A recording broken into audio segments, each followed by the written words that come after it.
Continuamos con el programa de estas jornadas sobre la ilusión liberal que empezamos ayer por la tarde. Yo creo que después de haber fijado el marco de lo que estamos hablando o de lo que queremos hablar a lo largo de estos días sobre lo que es el liberalismo, su contribución a lo que es nuestra sociedad en la actualidad y a los retos que plantea, también desde el punto de vista socioeconómico, como vimos en la segunda mesa. Hoy vamos a entrar más en los desafíos que se le plantean a la democracia liberal en la actualidad. Por esto, en esa primera mesa, vamos a tratar de una forma más sistemática la cuestión de los diferentes populismos y cómo actual amenaza.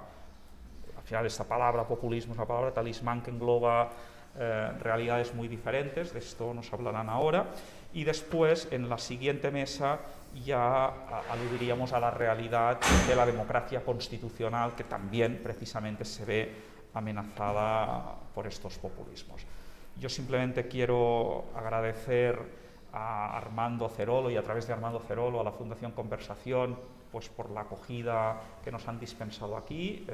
Como Club Tocqueville estamos encantados de poner el primer pie en Madrid en este acto y hacerlo con la fundación con la que ya habíamos colaborado previamente en Barcelona y de forma muy fructífera.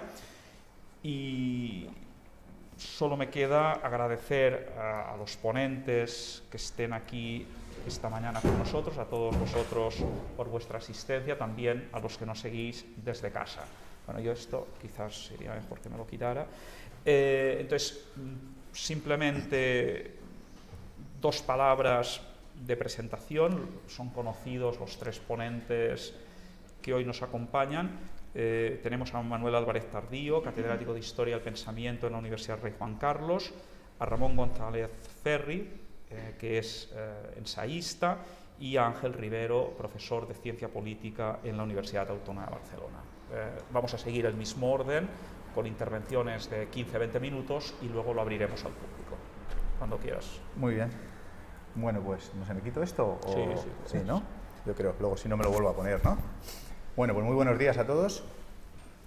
Un placer, un auténtico placer estar aquí esta mañana con vosotros, con mis colegas aquí en la mesa y con el público que está aquí, con los que nos pueden ver por internet.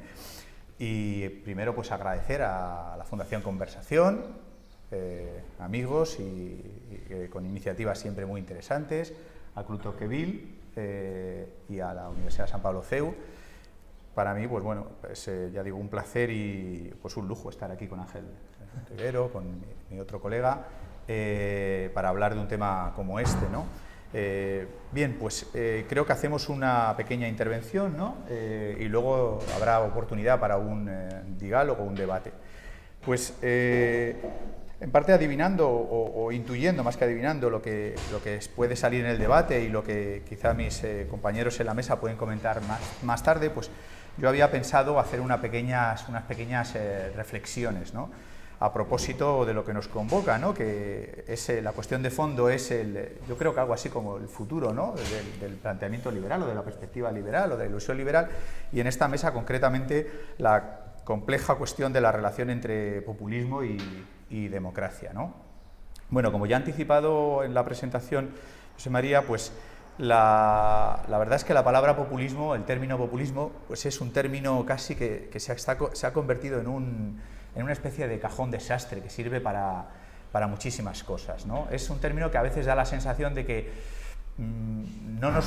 puede no resultarnos útil porque puede implicar tantos significados o significar tantas cosas diferentes en función de quien lo utilice, que a veces uno tiene la sensación de que hablar de populismo o de populista no dice gran cosa. Y bueno, la prueba es, como es de sobra conocido, se vio muy bien en el trabajo que coordinó Ángel con Jorge del Palacio sobre populismo, pues hay un debate académico ya muy prolongado y muy complicado precisamente con el término populismo. Pero si nos vamos incluso a la historia menos académica y menos teórica, menos desde el punto de vista de la ciencia social, sino de lo que es la vida de partidos, el día a día, la praxis de los partidos políticos, pues vemos que esto del término populismo es un término que aparece y desaparece con connotaciones muy diferentes. Y no hace falta irnos al mundo quizás iberoamericano o de ciertas partes de Europa Central y del Norte, sino a la propia España en los años 80, en torno al año 86, 87, cuando la derecha, el centro derecha, está viviendo un momento de catarsis interna importante, de crisis de liderazgo, de si se va Manuel Fraga o no se va Manuel Fraga, de si gana Hernández Mancha el Congreso o no, pues era muy habitual encontrar en las discusiones, en los medios, en los documentos de partido, la palabra que el Partido Popular era un partido populista. No era difícil, no digo que estuviera a todas horas, pero aparece el término populista, lo cual nos da ya una idea del término, en el ámbito del combate político, del término tan escurridizo y complicado con el que nos movemos, ¿no? Y yo creo que hoy en día, más allá del uso que probablemente de 4, 5, 6 años a esta parte ha adquirido el término populista en los ámbitos mediáticos, no digo académicos, mediáticos o de políticos, se ha ido más hacia una connotación evidentemente negativa, ¿no? Incluso peyorativa, aunque como sabemos en determinados momentos, pues uno de los grupos políticos que irrumpe a raíz de la crisis de confianza en el sistema y del 15M, pues que es Podemos, pues hay un intento de dignificar o de utilizar positivamente, ¿no?, como sabemos, el término populismo, que luego me imagino Ángel explicará bien porque lo conoce muy bien, mucho mejor que yo. Pero es que si vamos también a la otra pata de lo que nos convoca hoy, que es democracia, pues en cierto modo nos pasa también algo parecido. Bueno, no igual, ¿no? Pero quiero decir que el término democracia también es un término complejo, un término muy complejo. Tengo muchos alumnos, por lo menos unos cuantos, cuando quieren hacer su TFG, que han estudiado conmigo yo una asignatura sobre procesos de democratización y transiciones, y les interesan pues procesos de democratización en países asiáticos, en otros sitios. Y siempre les pido que hagan un primer esfuerzo de introducción hablando de exactamente qué es democracia, aunque nos hemos pasado todo el curso, en realidad, al hablar de democratización y de transiciones, hablando de democracia. Y es sorprendente, ¿no? Y es más sorprendente todavía cuando al principio del curso les preguntas, incluso alumnos ya de tercero, que ya han dado otras asignaturas de historia, de pensamiento político, de economía, de derecho, y democracia engloba, para mí, cosas sorprendentes cuando ellos contestan, ¿no? Para mí, democracia significa fundamentalmente, como es obvio, en su sentido más básico, pero también más importante, un proceso electivo con competencia y con limpieza. Pero muchos en el ámbito académico, pero también en el del día a día, han arrinconado esta forma de entender la democracia exigiéndola mucho más, ¿no? Es decir, hay un proceso de hiperexigencia sobre el concepto de democracia, y a la democracia se le cuelgan también exigencias que difícilmente tienen que ver con el contenido en sí mismo de lo que es alternar pacífica y ordenadamente en el poder. Hasta el punto de que todos esos equívocos y complejidades en torno al término de democracia también tienen que ver con el hecho de, como ha explicado muy bien Sartori, pero otros politólogos, ¿no?, la importancia que tiene apellidar el concepto de democracia, ¿no? Entonces ya si la llamamos liberal o la llamamos constitucional, ya parece que vamos cerrando un poco más el círculo y añadiendo también un factor muy importante, que es no solamente que los ciudadanos arbitren la alternancia de forma competitiva y limpia, en el término más weberiano y schumpeteriano, sino también que recogiendo, asimilando, introduciendo la democracia, lo que había costado tanto introducir en ella, que es la limitación del poder, la democracia sea también un sistema de preservación del abuso del poder. Por lo tanto, competencia y control del abuso de poder. Pero eso, desde un punto de vista quizá técnico y teórico, está muy claro, pero en el día a día no está tan claro. Uno observa cómo muchísimos alumnos que van a estudiar ciencia política o relaciones internacionales tienen un concepto de democracia ligado a la expectativa de bienestar y de seguridad. Y para ellos democracia significa fundamentalmente derechos políticos, pero también bienestar y seguridad. Y esto yo creo que tiene una enorme importancia en la relación con la cuestión del populismo, ¿no? Porque me da la sensación de que populismo y democracia chocan más o menos en función del significado que atribuimos a cada uno de los conceptos. No digo en el debate académico, sino en el día a día de la política. De tal manera que si por democracia entendemos algo que tiene que estar muy atento a las expectativas de seguridad, de bienestar, de derechos, de servicios de los ciudadanos, pues probablemente para un ciudadano medio el populismo no será algo tan horrible, porque significará que los dirigentes están atentos a las exigencias populares. No estoy entrando en un debate académico, sino en un debate de percepción pública, que a mí me parece relevante. Sin embargo, desde un punto de vista, digamos, si yo, como es mi caso, me instalo en una percepción absolutamente clara de la democracia como una combinación de competencia ordenada y pacífica más control o limitación del poder, para mí el populismo es claramente una amenaza. Y eso es indiscutible. Pero esto creo que introduce un problema en la cuestión de la democratización. Yo, como historiador de los años 30, del periodo de entreguerras, para mí el populismo es una especie de lado oscuro, pero a su vez de presencia constante cuando llega el proceso de democratización. Es decir, el populismo nunca abandona a la democracia. No es una amenaza que aparece repentinamente y podemos controlar y hacerla desaparecer, sino que está ahí constantemente. Es decir, si nosotros entendemos por democracia movilizar a los ciudadanos para una competencia ordenada y pacífica, tenemos que asumir que la movilización implica un alto nivel de conflicto, de beligerancia y por lo tanto también de autoidentificación, de construcción de identidades monolíticas, de parcelación social, para conseguir que los individuos pues voten y respalden programas, grupos, partidos, dirigentes que les prometen cosas a veces concretas, pero otras muchas veces abstractas, ideológicas, complejas, que no forman parte de sus preocupaciones diarias. Por lo tanto, en ese ámbito de la movilización, cuando llega el momento de implantar verdaderamente la democracia, pues como todos deberíamos saber, la democracia no significa reconocer el sufragio universal, sino movilizar, convencer a los ciudadanos de que tienen que movilizarse para ir a votar y de que tienen que hacerlo con unos códigos de comportamiento constitucionales, cívicos y de respeto al adversario y de aceptación de la legitimidad del adversario. Todo eso es fácil de decir, pero muy difícil de poner en marcha. Y la democracia y la movilización, o sea, la democracia como competencia y como movilización, introduce la oportunidad del recurso al populismo.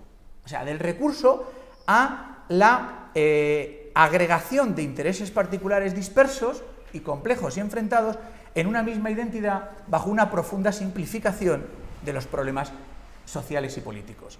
Por lo tanto, claro, a mí no me parece extraño, desde la perspectiva de un historiador de los años 30, que cuando llega la democracia no es un camino de rosas, sino que en muchos aspectos introduce un nivel de ruido y de confrontación que no habían tenido los sistemas constitucionales liberales previos. ¿Por qué? Porque la bestia, hasta cierto punto populista, estaba controlada, bajo la ausencia de movilización. Y la alternancia no se producía tanto por el dictado de los ciudadanos como por una combinación entre el dictado de una parte de los ciudadanos y otras instancias del poder. Entonces, eso que se dice muchas veces de que los reyes introducían un elemento antidemocrático porque influían en la alternancia, eso era parte del juego que impedía que una movilización de ciudadanía inmadura y de ciudadanía no preparada todavía interviniera en el combate democrático produciendo confrontación.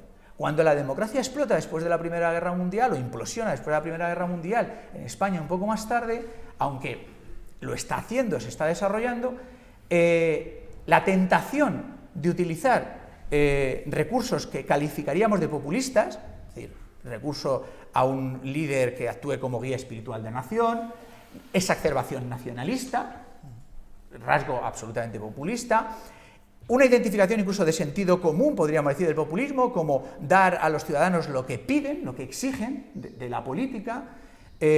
Todo eso complica mucho la conformación de un sistema democrático que respete los derechos de las minorías, que mantenga la limitación del poder, que entienda la democracia como un proceso, como decía antes, de competencia, pero también de control y de limitación de los riesgos y de las tensiones del ejercicio del poder de las mayorías.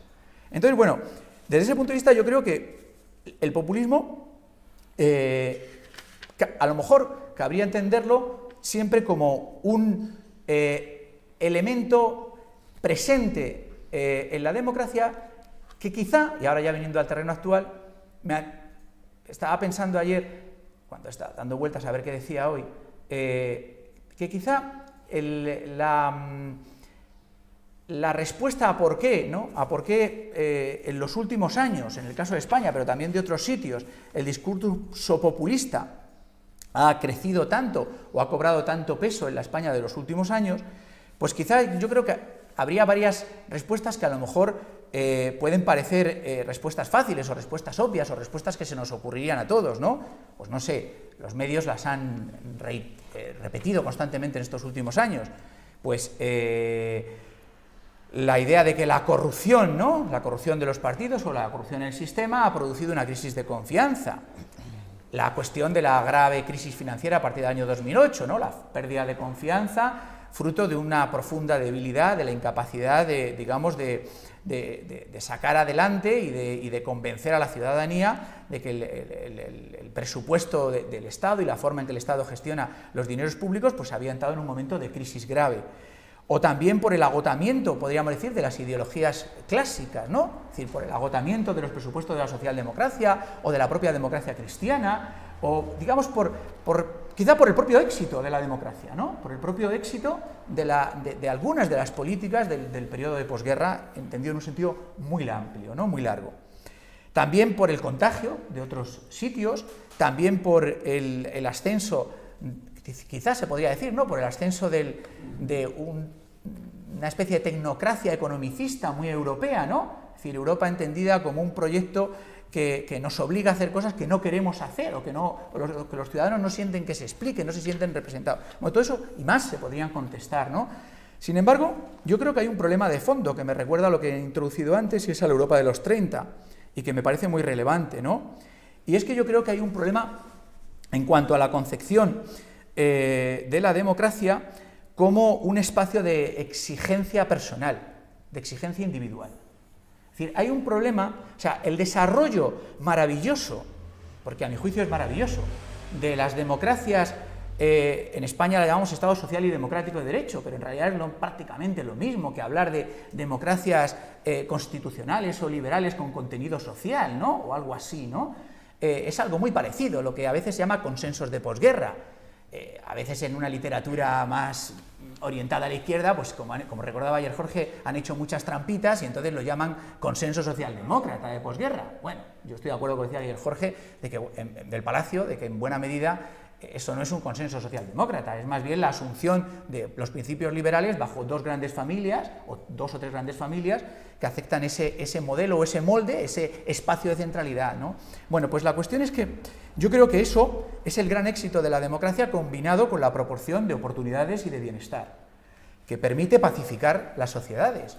Porque, hombre, yo nunca he sido muy partidario de pensar que la ciudadanía se pacifica porque le proporcionas pensiones, porque le proporcionas empleos, pero sí que creo que el keynesianismo en su concepción más pura, yéndonos al propio Keynes, no luego a las discusiones más de teoría económica, e incluso los planteamientos que se manejan en la Gran Bretaña de cuando se está transcurriendo la Segunda Guerra Mundial y que luego va a tener aplicación posterior, pues tienen elementos de verdad. Es decir, hay un elemento evidente y es que la pacificación de las sociedades europeas después de la Segunda Guerra Mundial se produce en buena medida por el papel que adquiere la gran redistribución fiscal o el papel que adquiere el Estado. Entonces, bueno, el caso es que todo eso, que es el éxito de la democracia, yo creo que en buena medida nos conduce a un periodo de crisis a partir de los 70 y los 80, en el cual, combinado con lo que comentaba antes del agotamiento en muchos aspectos de las ideologías clásicas o de los planteamientos partidistas clásicos,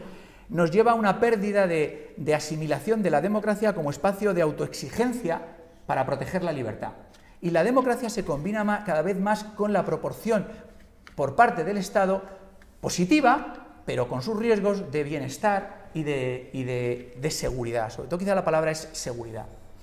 Y la seguridad, en la medida en que asocia la democracia como el componente político que permite mantener un Estado que proporciona seguridad, sacrifica o debilita la idea de la democracia como garantía de la libertad y, por lo tanto, como algo que exige o que pide al individuo que sea muy autoexigente, o sea, exigente consigo mismo y con los demás en cuanto a la protección del pluralismo y de la libertad.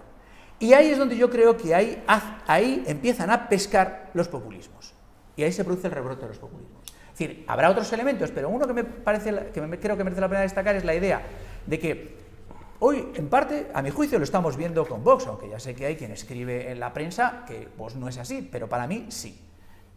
Estamos viendo ese planteamiento en virtud del cual, en el fondo, lo que se está haciendo es aprovechando una grieta en la percepción, digamos, que se ha producido por el debilitamiento de la democracia entendida como espacio de exigencia de la libertad y de la responsabilidad personal, asimilándola con proporcionar seguridad en un mundo que está cambiando a toda velocidad, en el cual las fronteras están cayendo, en términos económicos han caído, o están, no digo que han caído completamente, pero están cayendo. En términos de movilidad, más que nunca en la historia. Nunca en la historia un ciudadano medio y un ciudadano incluso de clase media-baja tenía las oportunidades de movilidad que ha tenido ahora, salvo que tuviera que emigrar forzosamente porque no le quedaba otra, como se producen las grandes inmigraciones de finales del siglo XIX. Pero además el mundo de la comunicación, la verdadera revolución de las tecnologías ha producido unos cambios brutales. Entonces todo eso yo creo que genera inseguridad. Y la inseguridad, en la medida en que la democracia se percibe como un aparato político para mantener un Estado que proporcione seguridad y bienestar, incentiva los discursos populistas. En el caso de Vox, con un componente de seguridad antimovilidad y antimigración clarísimo, con muchos elementos muy parecidos y muy peligrosos a los de las movilizaciones que están en la base o en algunas de las movilizaciones que están en la base de los cambios en el Partido Conservador y del trumpismo en Estados Unidos. Entonces, bueno, podría hablar de otros ámbitos, pero yo me paro aquí, que yo creo que ya es demasiado, y yo creo que ya, por lo menos, además para la última parte, introduzco suficientes elementos. Bueno, un placer. Perfecto, gracias, Manuel. Solo un apunte sobre lo que estás diciendo, cómo justamente en España es a través de Elías Díaz, y cuando habla de la sociedad democrática, ya introduce esta idea que no es el Estado, y luego en la Constitución, fíjate cómo en el preámbulo se habla de la sociedad democrática avanzada, justamente en la línea de lo que tú estabas diciendo, y ahí es donde tienes esa tensión entre esa aspiración social y lo que es realmente el mecanismo de distribución del poder y de legitimación. Ramón, cuando quieras. Muchas gracias a Armando y al Club Tocqueville por la invitación, es un placer estar aquí, y a los asistentes y a quienes nos vean desde casa. Como soy el periodista de la mesa, voy a intentar hacer un acercamiento desde la actualidad a lo que han dicho y dirán mis compañeros. Estoy sustancialmente de acuerdo con lo que se ha dicho. Yo creo que, aunque es muy difícil, primero, como se decía antes, describir el populismo, no me atrevo, los académicos están mejor armados que yo para hacerlo. Yo tiendo a utilizar más la palabra autoritarismo que la palabra populismo, creo que son cosas distintas, pero creo que ahora es más útil ver en términos de autoritarismo, tanto a izquierda y a derecha, la amenaza a la democracia liberal, y creo que se puede, aunque también es difícil, creo que hay dos orígenes del auge populista o autoritario que estamos viviendo ahora, que temporalmente, en primer lugar, es la crisis financiera. La crisis financiera empieza en 2008, pero en Europa es en 2012 cuando las consecuencias son más graves, y creo que a partir del 2012 es cuando empiezan los populismos, o cuando sufren un auge, experimentan un auge los populismos de izquierda. Es el caso de Podemos, que surge en 2014, de Syriza, que llega al poder en Grecia en 2015, el auge, o digamos la conversión del Partido Socialista francés con Mélenchon, también por esos años. Es el auge del movimiento 5 estrellas, no es exactamente de izquierda populista, pero creo que sí debemos englobarlo en algún sitio de ahí. Y creo que hay un segundo momento, o una segunda causa del populismo actual, que a veces tendemos a olvidar, que es la crisis de los refugiados del 2015. Yo creo que es tan o más importante la crisis de los refugiados del 2015 en el auge del populismo de derechas o el autoritarismo que la crisis financiera. A partir de 2015 es cuando cogen auge Alternativa por Alemania en Alemania, de 2016 es el Brexit, que claramente no es un movimiento autoritario, pero sí es más o menos populista, la victoria de Trump en 2016, el auge de Le Pen en las elecciones francesas de 2017 y el auge de Vox en España y de la Liga en Italia, que ya existían, pero esperen. Entonces creo que está bien cronológicamente pensar en esos dos momentos como los dos motores del populismo actual. Y esto es más discutible, pero creo que se puede decir, creo que ya estamos asistiendo al final, al declive de la oleada populista de izquierdas. Es verdad que Syriza llega al gobierno en 2015, pero cae en las segundas elecciones, no en las primeras, sino en las segundas de 2019. Es verdad que Podemos está en el gobierno, pero creo que podemos reconocer que es un movimiento en declive. El Partido Socialista francés es inexistente, Mélenchon es inexistente, Jeremy Corbyn ha sido expulsado del laborismo. Corbyn había intentado arrastrar al laborismo británico hacia posiciones más de izquierdas, es expulsado del partido.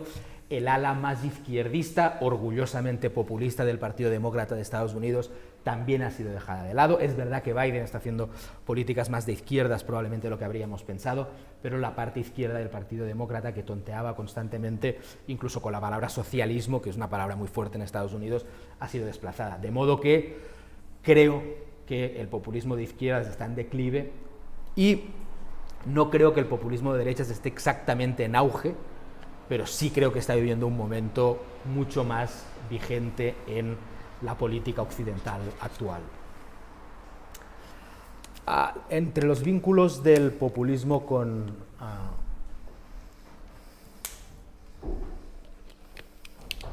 la democracia creo que se ha explicado muy bien, pero creo que hay otro vínculo que creo que es profundo y es legítimo además, que creo que las diferencias de los populismos o de los autoritarismos con la democracia liberal son concepciones distintas de la libertad.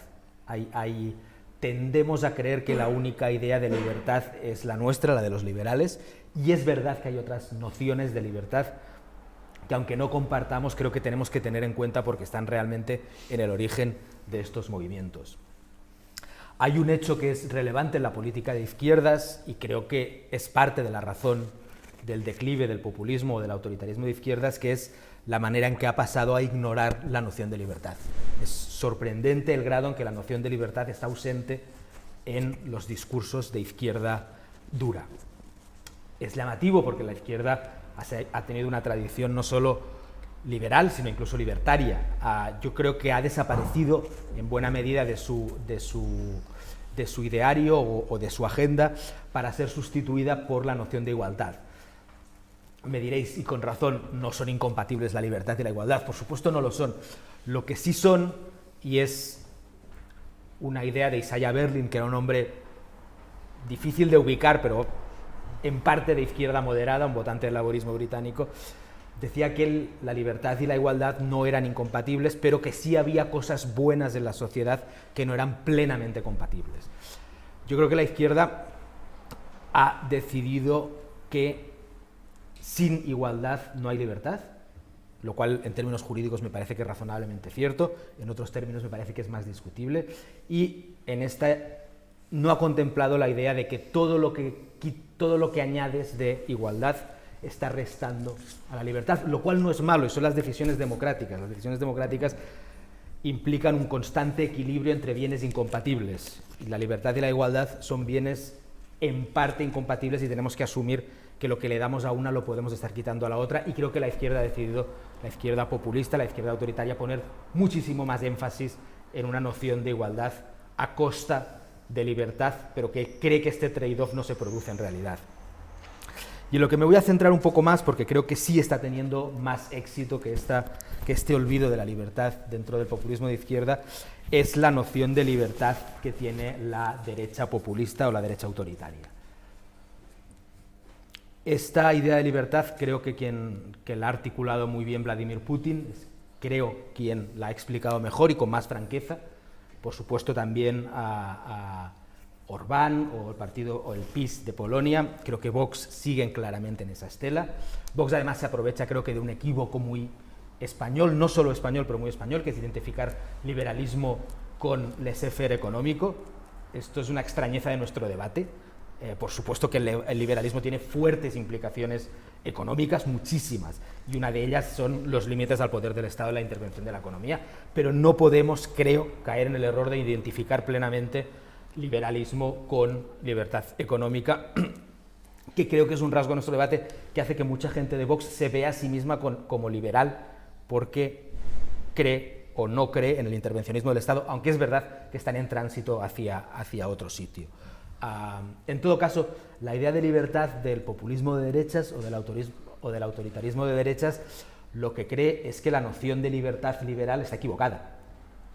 Cree que la noción de libertad individual, de autonomía del individuo, nos ha llevado a excesos como el feminismo, como el cosmopolitismo, como la inmigración, como una libertad religiosa malentendida, y que esa idea de libertad liberal, que con una cierta ingenuidad defendía, como se decía antes, la libertad de las minorías, el respeto a las minorías, a lo que nos ha llevado, cree esta idea de libertad, es al gobierno de las minorías. Es decir, las mayorías han sido secuestradas por una idea absurda de libertad que hace que quienes gobiernen en realidad sean unas minorías impulsadas por el feminismo, por el ateísmo, por el islamismo, cuando no una alianza de todas estas minorías, ¿no? El discurso muchas veces en Europa del Este, en Hungría, es que hay una alianza entre la plutocracia, el feminismo y el islamismo para someter a las mayorías nacionales. Esa idea de libertad, dice la derecha autoritaria, está equivocada porque se ha confundido la libertad con la excesiva apertura de las sociedades. Hemos identificado libertad, como se decía antes, con el movimiento de los individuos, la libre elección, el cosmopolitismo, y esa es una noción equivocada de libertad y, por tanto, de democracia. La verdadera libertad, dicen, por ejemplo, el primer ministro húngaro, Viktor Orbán, no consiste exactamente en escoger de manera autónoma el camino del individuo, sino en proteger la identidad de la comunidad. La verdadera libertad para esta gente es defender la identidad nacional de las agresiones externas e internas. En el caso húngaro, la obsesión que Vox ha copiado, yo creo con una cierta torpeza, es George Soros, el gran financiero que supuestamente financia la inmigración y el feminismo. En el caso de todos ellos es la inmigración islámica, pero también los enemigos internos identificados como minorías disolventes. En el caso español, con cierta razón, el independentismo, pero también a los enemigos internos, la anti-España y, sobre todo, el Estado, y aquí yo creo que es la transición hacia lo que se decía antes, hacia una idea comunitarista de la democracia, que, insisto, en origen era del autoritarismo de izquierdas, pero creo que ha impregnado plenamente el autoritarismo de derechas, que es la noción de que las sociedades abiertas llevan a los individuos cosmopolitas, sin arraigo, sin identificación nacional, y que, por lo tanto, es necesario un cierto rearmamiento de la patria. En las versiones de la derecha autoritaria, ese rearme de la patria no pasa por un patriotismo constitucional o por una noción que insista en el Estado de Derecho, como ha hecho el conservadurismo tradicional, sino más bien en el nacionalismo, simple y llanamente, en el nacionalismo. Y con esto acabo, para no pasarme del tiempo establecido, en un nacionalismo que dice hablar en nombre del pueblo, que dice ser un nacionalismo que se enfrenta contra las élites tradicionales, que de alguna manera, como decía, se han vendido a esa idea liberal de la libertad, y es una lucha desigual entre el pueblo alzado y las élites atrincheradas. En realidad no es cierto. En los movimientos populistas de derechas son batallas de élites contra élites. Es una élite alternativa a la élite existente, que pretende sustituirla.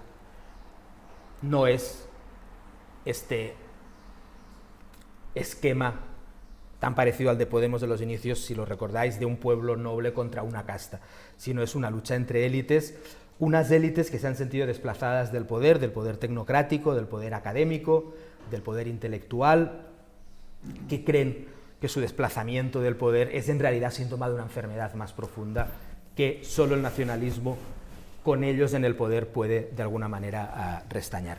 Y aquí lo dejo. Muchas gracias.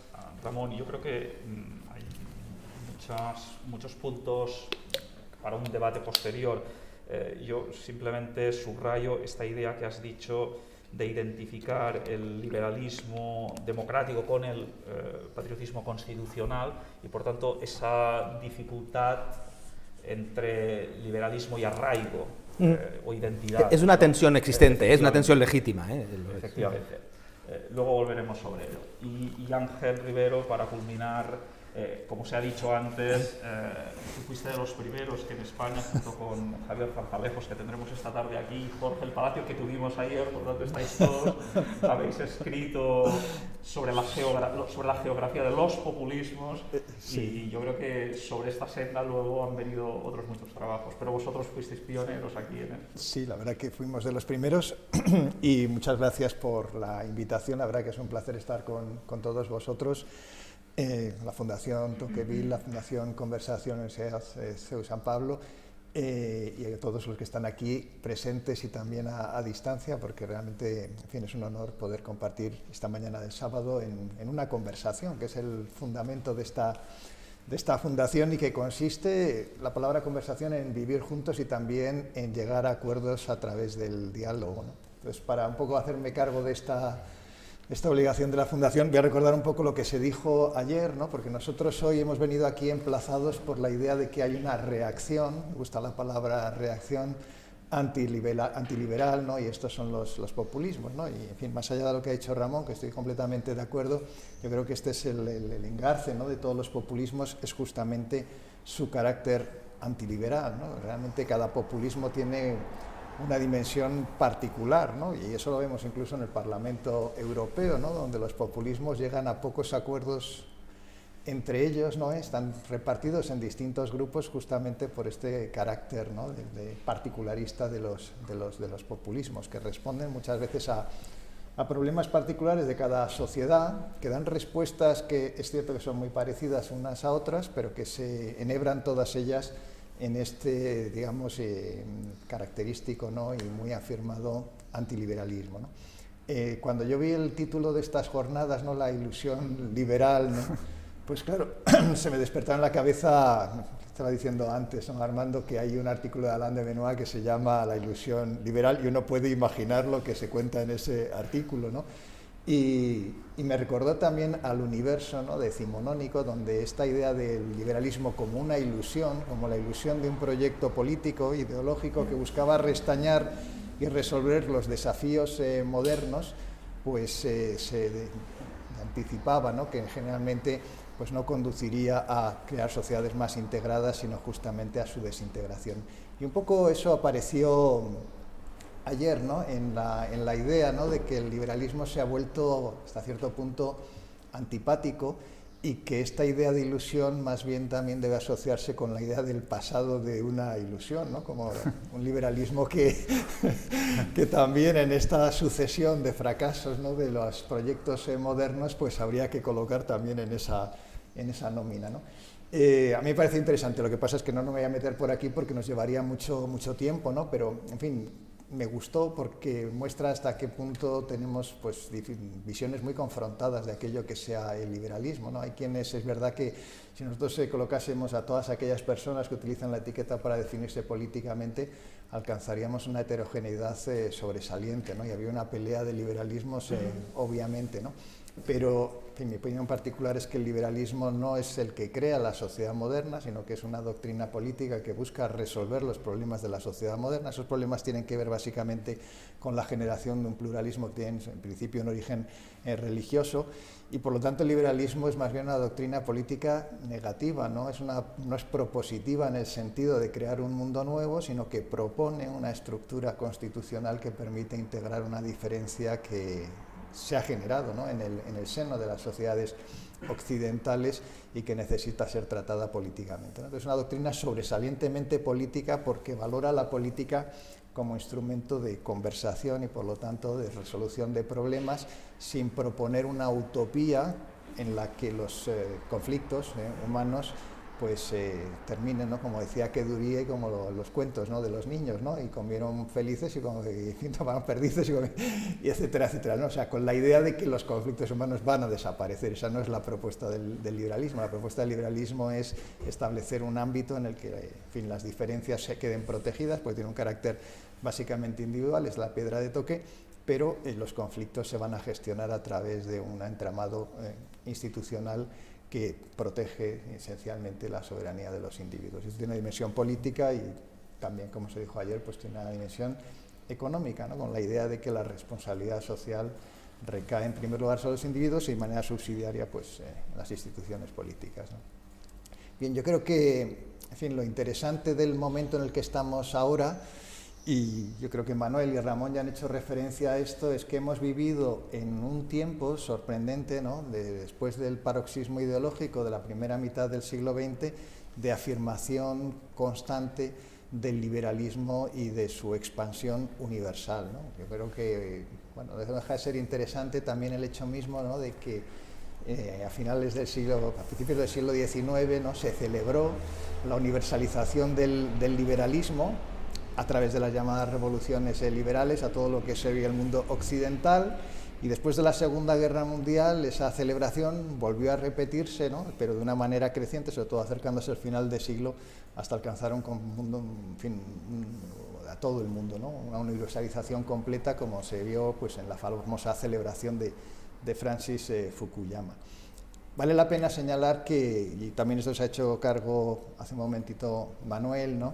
Que el consenso llamado de posguerra, ¿no? Y también llamado a veces consenso socialdemócrata, que es un problema de traducción porque es el consenso de la democracia social, es la idea de que la dimensión social debe estar integrada en la democracia para evitar que se repiertan los paroxismos ideológicos del siglo XX, suponía, en contra de lo que se suele pensar, ¿no? No un rendimiento, ¿no? Del liberalismo, el conservadurismo hacia el socialismo, sino la conversión del socialismo revolucionario en un socialismo constitucional, y eso significaba que la idea de trascendencia hacia una utopía sin política, esto es una sociedad sin conflicto, pues se renunciaba a ella y se aceptaba en el terreno político la democracia representativa, la democracia liberal, en el terreno económico la economía de mercado, que recibía un calificativo, ¿no? Un atributo que venía de la democracia cristiana, ¿no? La democracia cristiana había ya creado, ¿no? A través de la doctrina social de la Iglesia, la idea de una economía social de mercado, una economía que corrigiese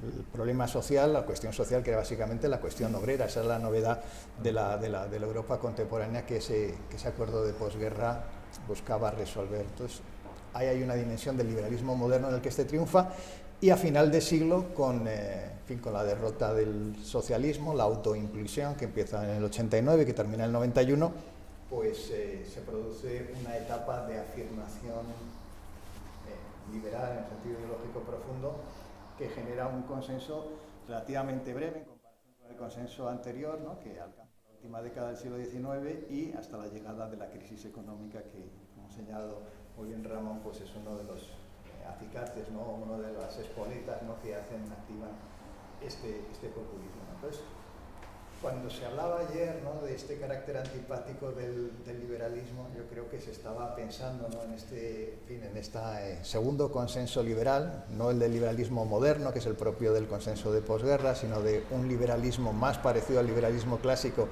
que es el que se produce tras la implosión del mundo socialista y que se ha asociado con el término neoliberal, ¿no? Y, en fin, digamos que para el universo español, ¿no? El liberalismo pues es justamente esto, una política antipática que algunos vinculan con el Felipe González que tenemos aquí frente al PSOE, ¿no? Se ha quedado desterrado de la casa madre justamente por las políticas, ¿no? Que hizo en su día, que son calificadas de neoliberales, ¿no? Porque eran políticas necesarias, ¿no? De reestructuración industrial, etcétera, etcétera. En fin, el liberalismo ha sido asociado a estas políticas en las que la posibilidad de continuar, ¿no? Con el estado de bienestar que había sido diseñado en la posguerra, pues se hacen imposibles, ¿no? Por el cambio del mundo y por la quiebra de sus bases económicas, ¿no? Y entonces, pues es verdad que este significado negativo pues se establece, ¿no? en la conciencia de muchas sociedades, particularmente a partir de la crisis del 2008, ¿no? Y es en ese contexto en el que aparecen, en fin, los populismos, ¿no? Que aparecen como reacción. Muchas veces se habla de los populismos como si, en fin, hay un debate sobre si es una enfermedad o un síntoma, ¿no? Y una cosa importante yo creo que hay que tener en cuenta es que se habla muchas veces del populismo como el canario en la mina, ¿no? Que señala que algo no va bien en las democracias liberales, ¿no? Entonces yo creo que hay que aceptar, ¿no? Que yo por eso lo he leído en la convocatoria, en el título de este seminario, ¿no? Que hay una cierta desilusión liberal, hay una, particularmente en las sociedades del este de Europa. Esto se ha hablado aquí de Polonia, pero sobre todo en el caso de Hungría, ¿no? Donde, en fin, esto no puede olvidarse, ¿no? Es que a veces pensamos que los políticos populistas son los que crean el malestar en sus sociedades, pero yo creo que más bien ocurre lo contrario, ¿no? Igual que el liberalismo es la respuesta al problema moderno, no quien crea la modernidad, el populismo es la manifestación de un problema que existe en las sociedades, ¿no? Y los populistas característicamente son políticos que se dejan llevar por el viento dominante en cada una de las circunstancias, ¿no? Entonces, más bien Orbán es expresión de un irredentismo húngaro, de una decepción frente a las expectativas, ¿no? De bienestar económico que asociaban a la pertenencia a la Unión Europea, ¿no? Incluso expectativas también que tienen que ver con el irredentismo, ¿no? de Hungría, ¿no? Tras los acuerdos desde Trianón, ¿no? En adelante, ¿no? Donde existía la expectativa de recuperar, ¿verdad?, esa gran Hungría que haya quedado quebrada por potencias malvadas, ¿no? Particularmente Francia, ¿no? Una cosa interesante en este asunto, y donde la Europa occidental aparece estigmatizada, ¿no? Como colaboradora, ¿no? De este hundimiento, de esta tragedia húngara. Ellos que estaban defendiendo, ¿no? La frontera occidental de la civilización cristiana, ¿no? No fueron correctamente pagados, ¿no? Porque es interesante que Orbán en fin, que vosotros habéis oído, pues seguramente todos, ¿no? Esta defensa de una democracia iliberal, la primera vez que lo hace en Rumanía, sí. Lo hace en Transilvania, lo hace deliberadamente, ¿no? En un lugar donde el alma húngara se sentía herido y humillado, ¿no?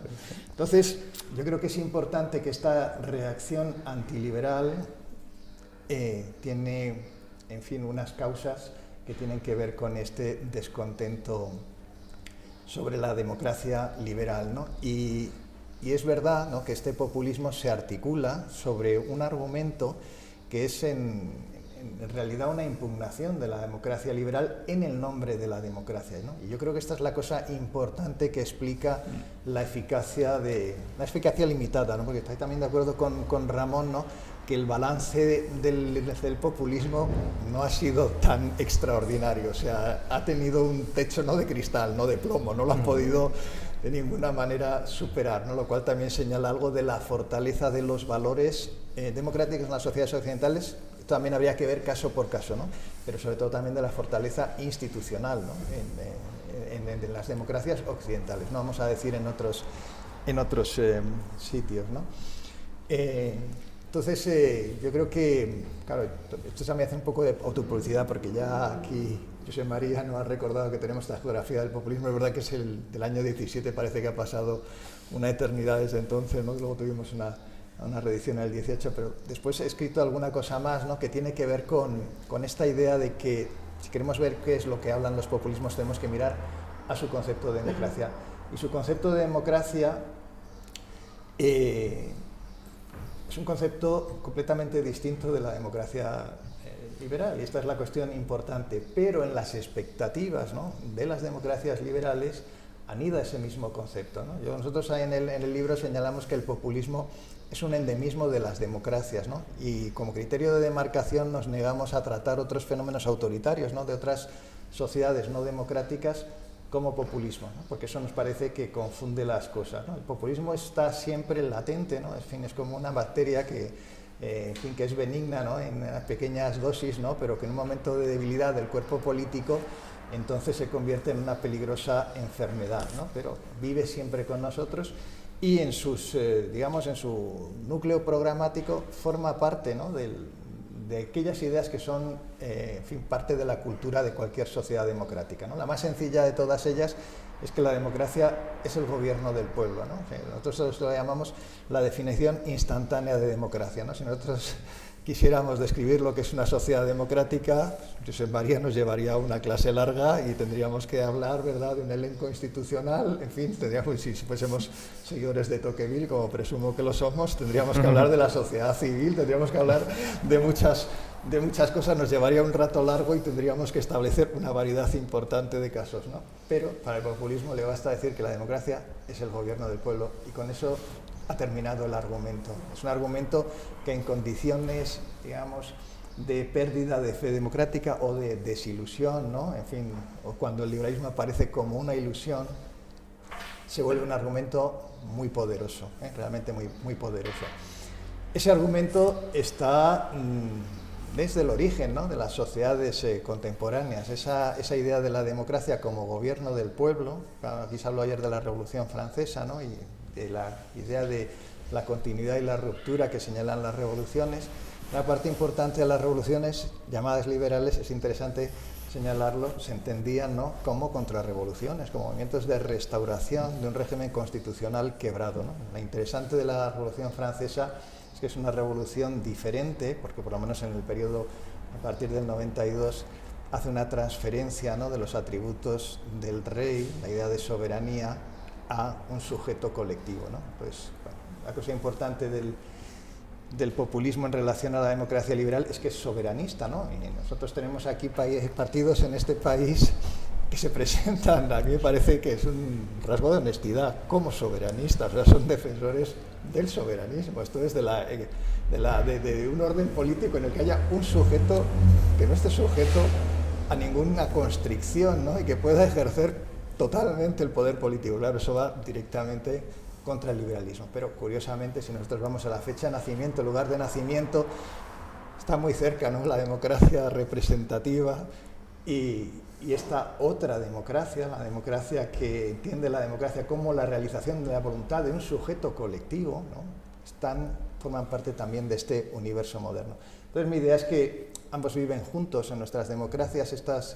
Estos dos conceptos de democracia están juntos. El que tiene detrás de sí, en su espalda, un resultado histórico que puede señalar, ¿no?, como realmente protector de esa libertad moderna, que está asociada, pues, a la percepción de que el pluralismo es una condición de las sociedades modernas, es la democracia representativa, pero en momentos, ¿no?, en los que esta democracia se percibe como una ilusión, esto es como algo vano, como algo que no atiende, ¿no?, a sus promesas, pues es cuando crece el populismo, que es la afirmación de que, y a mí me gusta mucho esto, es un teórico político norteamericano, ¿no?, que el populismo también se sustancia en una única frase, que es la afirmación de que los problemas de la democracia se curan con más democracia, ¿no? O sea, el problema es que falta democracia, ¿no? Y por lo tanto, si hubiese más democracia, no habría problemas de vivienda, no habría problemas de desempleo juvenil, no habría problemas de conflictos nacionalistas ni territoriales, ¿no?, porque los problemas se vienen siempre gestando en la falta de la democracia, no en la falta de políticas públicas que gestionen estos problemas, sino en la falta de democracia, ¿no? Entonces esta, yo creo que es una situación pendular, ¿no?, en las sociedades democráticas, ¿no? Y esta respuesta antiliberal tiene evidentemente una deriva autoritaria, porque claro, nosotros, los individuos, estamos aquí, es algo que es tangible y que podemos ver, pero la idea de que exista un sujeto colectivo que se llama pueblo, que tenga que tenga una voluntad unificada y una única voz, en fin, cosas que van en contra de los fundamentos de esta asociación, que se llama conversación. No hace falta conversación cuando hay una única voz legítima en la sociedad, que es la voz del pueblo, ¿no? Pues esa voz necesita un intérprete y, por lo tanto, la idea de un líder, un conductor, un caudillo, alguien que en la cacofonía, ¿no?, del presente diga cuál es la verdadera voz del pueblo, ¿no?, diga cuál es la voluntad del pueblo, pues se hace necesaria, ¿no? En contextos de fuerte institucionalización de la democracia, en fin, esto a veces puede ser sencillamente una anécdota. En contextos de democracias más débiles, pues necesariamente conduce a un lugar distinto, que ya no es el del populismo, que es el autoritarismo, ¿no? El caso que podemos ver en Venezuela, ¿no? En Venezuela ya no tiene sentido hablar de populismo, sino que tenemos que hablar directamente de una sociedad autoritaria, ¿no? Entonces, en fin, para terminar, ¿no? Y que tengamos aquí un debate, ¿no? La reacción antiliberal del populismo, ¿no? Se fundamenta, ¿no? En un malestar en relación a la democracia existente, ¿no? La manera en la que se desactiva el populismo a veces es porque justamente el populismo, en sus promesas excesivas, ¿no? Pues cuando llega hasta el final de su recorrido, pues vemos que no produce mayor democracia, sino menor democracia, ¿no? Yo, bueno, publiqué un artículo en el Cibud, en Barcelona, con Susanne Gratius, y nos costó mucho publicar ese artículo porque queríamos, pero mucho, que causó mucha tensión en el consejo de redacción, y luego ha sido el artículo más leído del número, ¿no? Porque hacíamos un poco esto de señalar que el emperador está desnudo. O sea, realmente, si el populismo de izquierda, su promesa es la democratización de las sociedades, nosotros cogíamos, ¿no? Y veíamos cuál era el rendimiento de ese populismo en términos de democracia. Si el populismo de derecha es necesariamente autoritario, pues veíamos qué es lo que había pasado en términos democráticos y decíamos, pues mira, las expectativas resulta que no se cumplen, que los populismos de izquierda no solamente no han realizado un programa de redemocratización de sus sociedades, ¿no? Es que las han dejado en términos democráticos mucho peores que como las recibieron, ¿no?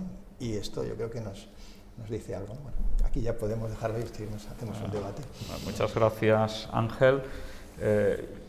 Yo de todo lo que has dicho me quedo con la idea de que ese consenso social de la Europa de la segunda posguerra y que llega pues prácticamente hasta los 80, después ya es más difícil de mantener, y sobre todo es en la ausencia de consenso y precisamente en la polarización de las sociedades en donde surgen, bueno, pues esas tendencias iliberales en las que, digamos, el punto de partida es esto, es la no aceptación de este consenso, que no era solo en lo económico, sino también en un determinado orden constitucional, y por tanto plantear el constitucionalismo en una época de no consenso y de polarización pues lleva a lo que estamos viendo.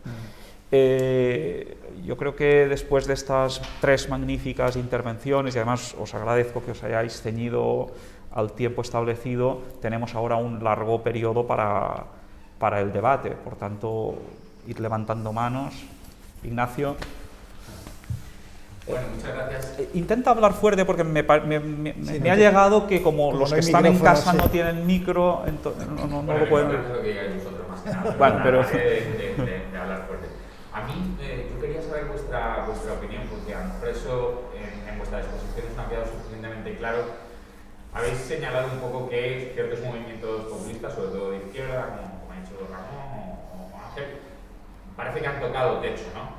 A mí, en cambio, lo que me parece más preocupante es que ciertos movimientos de izquierda tradicionales, los grandes partidos de izquierda tradicionales, han de alguna manera adoptado muchas de esas tendencias populistas, y por lo tanto ellos mismos se están convirtiendo en eso que de alguna manera veían como una amenaza a sus propios intereses de poder en las sociedades. Por supuesto, estoy hablando de España y del Partido Socialista, pero también estoy hablando de Estados Unidos y el Partido Demócrata, ¿no?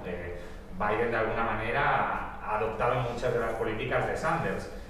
Hoy en día, ciertas acciones que está tomando, por ejemplo, en materia social o económica, aunque vienen criticadas por el ala más, digamos, populista del Partido Demócrata, por Ocasio-Cortez, etcétera, y otros, pero de alguna manera las está adoptando y reconfigurando para asegurarse su primacía política de cara a próximas elecciones, etcétera, ¿no? En Alemania, de alguna manera, también se está viendo esto, incluso de un lado, a lo mejor un poco más confuso, con elementos de populismo de izquierda en algunos casos y de populismo de derecha en otros, en el caso de Macron, ¿no? Por ejemplo, la remilitarización del pensamiento en el ámbito gubernamental de Francia, ¿no? Entonces, bueno, yo quería saber un poco vuestras ideas sobre esto, ¿no? ¿Se está de alguna manera bueno, hay una metástasis de ese populismo en partidos tradicionales, y ¿es esa realmente la mayor amenaza al liberalismo? Yo sí que comienzo.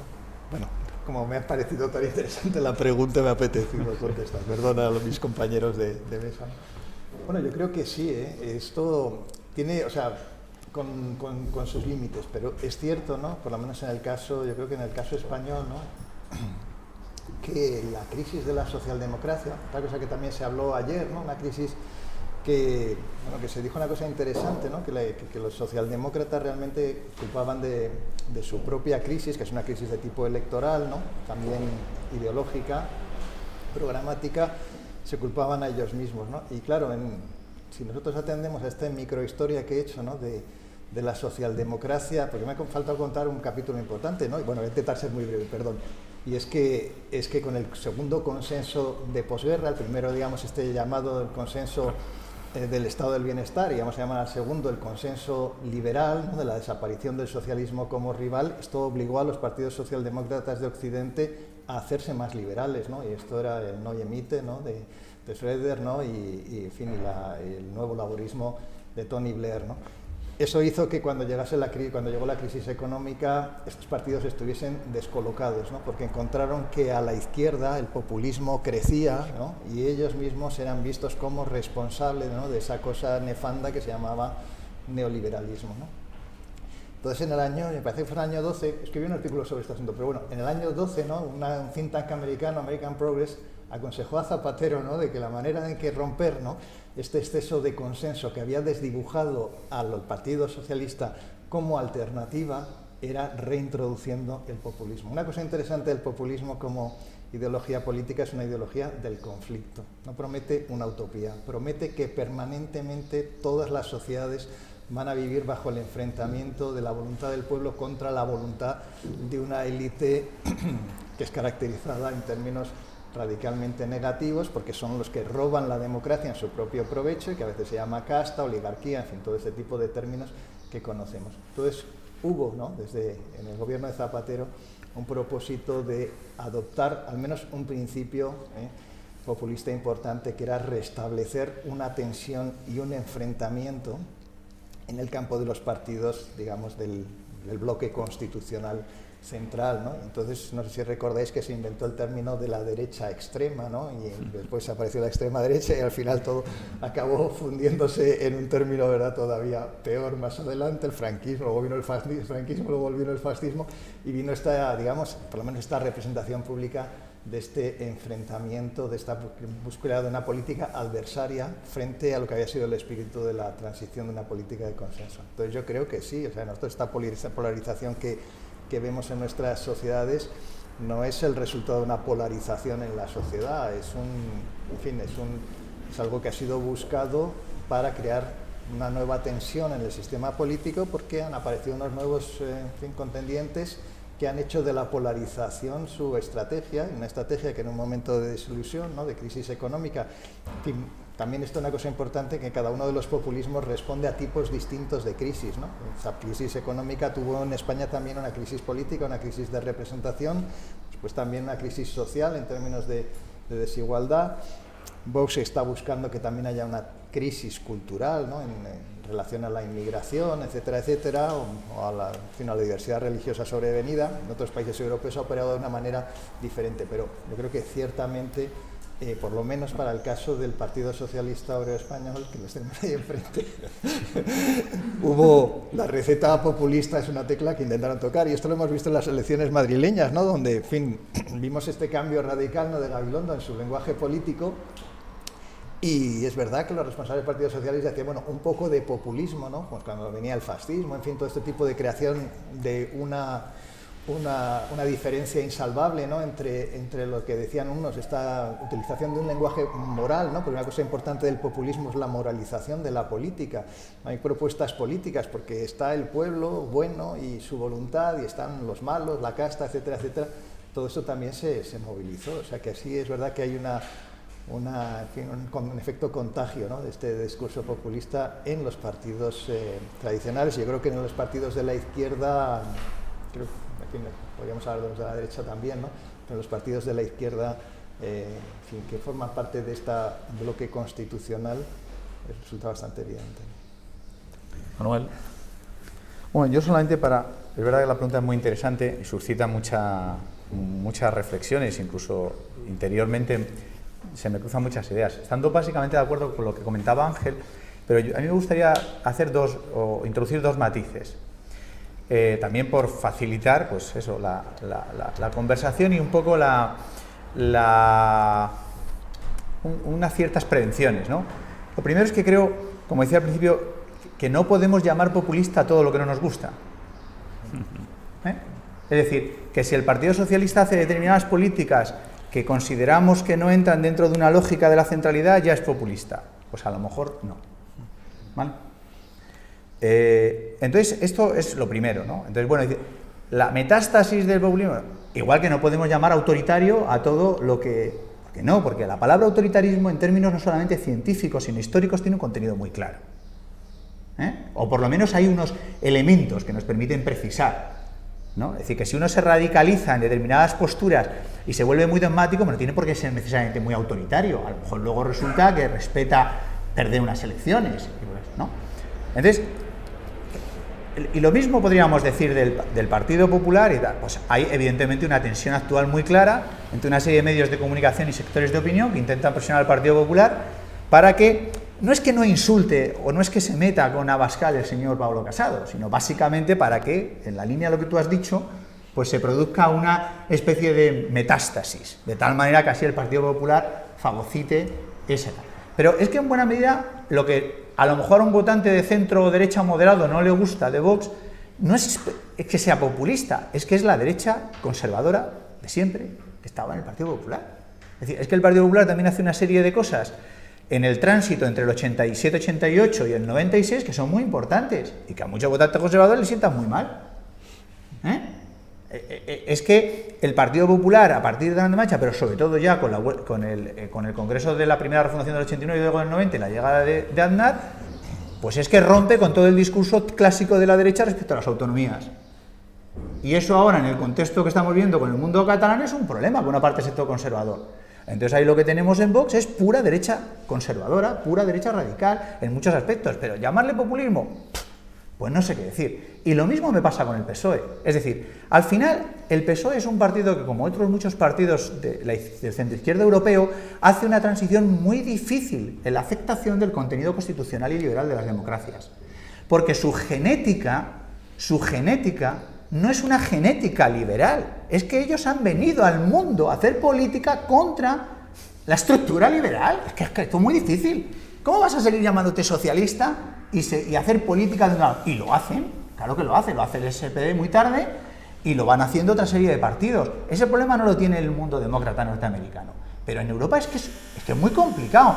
Si tú vienes de décadas y décadas debatiendo sobre si el marxismo, sobre si el horizonte revolucionario, mandando al baúl de los recuerdos al revisionismo, en fin, una serie de debates fascinantes, y al final tienes que aceptar lo del pluralismo, lo del constitucionalismo liberal, lo de que tú no vas a hacer la revolución, lo de que el conflicto forma parte de la sociedad, lo de que hay que redistribuir la riqueza, pero tiene que haber ricos, o sea, tienes que aceptar un montón de cosas. Incluso un señor como Mitterrand y como Felipe González se tienen que envainar un montón de bobadas en materia de política económica.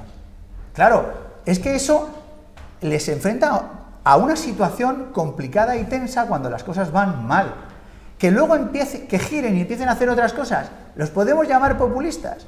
Pues no, a lo mejor simplemente están recuperando parte de los discursos, de las identidades, de los elementos que ya estaban ahí, pero que hasta cierto punto formaban parte de su tradición, de su genética, y ahora, pues, una serie de competencias a su izquierda lo han incentivado. Porque Podemos, bueno, pues a lo mejor también podríamos tener una discusión hasta qué punto es populista o no, pero muchas de las propuestas que se escuchan en Podemos, en fin, mezcladas, a veces contradictorias unas con otras, lo que en el fondo están reivindicando es lo que llaman la verdadera socialdemocracia, que bueno, esto es otro debate, pero bueno, para ellos hay un lío tremendo, pero bueno, en todo caso lo que le están pidiendo es que el PSOE no ha hecho políticas de izquierdas de verdad. Si no nos gustan, ¿los vamos a llamar populistas? Bueno, pero están pidiendo políticas de izquierdas. O sea, política de izquierdas sería subir mucho los impuestos, política de izquierdas sería Y además lo dicen abiertamente. Es que si escuchamos al economista este hermano del de Izquierda Unida, dice que gastar mucho y sin límite es bueno. ¿Eso es populista? No, eso es una seña de identidad de una parte de la izquierda muy importante. ¿No? Solo quería introducir este matiz no para llevaros la contraria, sino para la reflexión, ¿no? Ramón. Sí, yo hay una cosa que tiene que ver con tu pregunta y que no sé si los profesores estarán de acuerdo con mi comentario, pero creo que el liberalismo, además de que el populismo o el autoritarismo, además de una taxonomía de políticas determinadas, creo que es un estilo. Creo que es extremadamente difícil de diferenciar, como decía este juez estadounidense cuando tuvo que emitir un veredicto sobre la pornografía, y dijo, no sé describir la pornografía, pero cuando la veo sé que lo es. Creo que muchas veces el liberalismo y el populismo son eso. ¿Biden va a hacer políticas más de izquierdas? Parece que sí. A mí me sigue pareciendo un político liberal por razones que seguro que podemos poner en una taxonomía, pero que son de estilo. Creo que muchas veces lo que tienen que ver el populismo o el autoritarismo es el hombre fuerte. ¿Podemos identificarlo ideológicamente? Seguro, pero es que además es un estilo que va de Perón hasta Erdogan. De modo que estoy de acuerdo, aunque sea contradictorio, con ambos. Sí, el populismo infecta a lo demás, no todo es populismo, pero es que creo que es un estilo. Trump, en muchos sentidos, no hizo políticas excepcionalmente radicales que divergieran profundamente de la tradición republicana, pero para mí su estilo le diferenciaba absolutamente de Reagan, de Bush, de la gran tradición. Entonces, sé que no estoy respondiendo a nada con esta apreciación, pero creo que es importante el elemento de estilo del liberalismo. Sí. Armando. Bueno, muchísimas gracias. Así para empezar la mañana ha sido una mesa potentísima, así que muchísimas gracias. Los tres, de una manera u otra, habéis mencionado una cuestión que me gustaría pediros que desarrolléis un poco más. Manuel decía que las fronteras están superadas un poco, incluso ya solo aunque solo sea por los mercados, las fronteras nacionales están superadas. Ramón señalaba la nación y el nacionalismo como uno de los elementos a tener en cuenta a la hora de hablar de populismo, y Ángel ha hablado del soberanismo y de la soberanía nacional. Lo hemos visto un poco con la crisis reciente de Marruecos, las reacciones de unos y otros respecto a la frontera, que pone en juego no solo el tema de la inmigración, que es uno de los grandes temas que están sobre la mesa, y cómo se puede estar utilizando demagógicamente o no, porque es verdad que es un problema, que se puede utilizar de una manera u otra, pero también cómo pone en cuestión la idea de identidad nacional. Entonces, también habéis hablado al principio del problema del identitarismo como uno de los elementos amenazantes del liberalismo. Ayer Juan Claudio anunció también, lo apuntó, dice, yo empiezo a pensar que quizás la idea de nación no está tan desgastada como un optimismo ultraliberal podía haber anunciado, ¿no? Ya las naciones están superadas por una política global. A lo mejor la identificación con la nación todavía es necesaria para el liberalismo. El liberalismo no debería renunciar a esta identificación de la nación, pero sí que es verdad, por esto anterior que acabo de decir, que habéis apuntado los tres, que el liberalismo sí que tiene que saber responder a ese identitarismo nacionalista, sobre todo más de corte de derechas. Entonces mi pregunta es, ¿hasta qué punto creéis que la idea, una sana idea de nación, puede ayudar al liberalismo, o qué relación tiene el liberalismo con la idea de nación hoy? ¿Quién quiere empezar? Yo es que me da vergüenza. Especialista en naciones. Tengo un libro sobre el asunto. La Constitución de la Nación. Bueno, es que yo creo que, claro, también lo he dicho antes, ¿no? Que cuando decimos liberalismo, pues proyectamos muchas ideas diferentes, ¿no? Y la verdad que la idea de que el liberalismo sea cosmopolita o cosmopolítico, pues yo creo que es una idea que, en fin, habría que someter a cierto examen, ¿no? No resulta tan evidente, ¿no? Porque igual que la idea de que el liberalismo es enemigo del Estado, el liberalismo necesita del Estado. La manera de la protección de los derechos individuales es a través de un proyecto colectivo, de cooperación. Eso es una sociedad liberal y tiene evidentemente un carácter particular. Por lo tanto, la nación es el conjunto de los ciudadanos que cooperan en un bien colectivo que es la defensa de sus derechos individuales. Esa sería más o menos la idea. Entonces, la nación, claro, también es, en sociedades como la nuestra, es verdad que el nacionalismo ha contaminado la idea de una nación política, y eso ha desprestigiado esta idea de la nación, y eso hace que ante determinados fenómenos pues, que tienen que ver, ¿no?, con las fronteras, ¿no?, y en fin, la protección exterior de la soberanía, pues parece, ¿no?, que como que el liberalismo no tuviese una respuesta. Y yo creo que lo que ocurre es que más bien nuestra sociedad, porque esto sí que es un fenómeno típicamente español, se ha privado de una comprensión, en fin, de lo que es propiamente la nación, y lo ha sustituido, en fin, por el Estado, ¿no?, como mecanismo al que busca, ¿no?, dirigirse para encontrar respuestas, ¿no? Y yo creo que vivimos en un tiempo, paradójicamente, claro, es verdad que nos ha señalado aquí Manuel, ¿no?, que vivimos en un tiempo en el que en algunos sentidos han desaparecido las fronteras, pero en el terreno de la pandemia hemos visto que las fronteras se han cerrado y nos hemos quedado aquí todos encapsulados, y hemos visto que las fronteras eran muy reales, ¿no?, y que nuestra movilidad evidentemente estaba reducida, y por lo tanto, en fin, no resulta tan obvio, ¿no?, que esa porosidad y ese mundo líquido, ¿no?, del que quizá en algún momento se habló en este entusiasmo liberal de final del siglo XX, principios del siglo XXI, pues exista, ¿no? Yo creo que yo he sido partidario, ¿no?, de defender el concepto de nación. Creo que me gusta más el adjetivo nacional que estatal en general, porque remite al sujeto legítimo de la soberanía, que es la gente y no el Estado. Y en España es un terreno que se ha abandonado y que se ha dejado, que se ha ocupado por los nacionalismos subestatales, ¿no?, lamentablemente, ¿no? Pero yo creo que la nación como un proyecto, se hablaba de la nación como proyecto sugestivo, parece que eso también se hablaba ayer, no lo digo por integrar en la conversación, ¿no?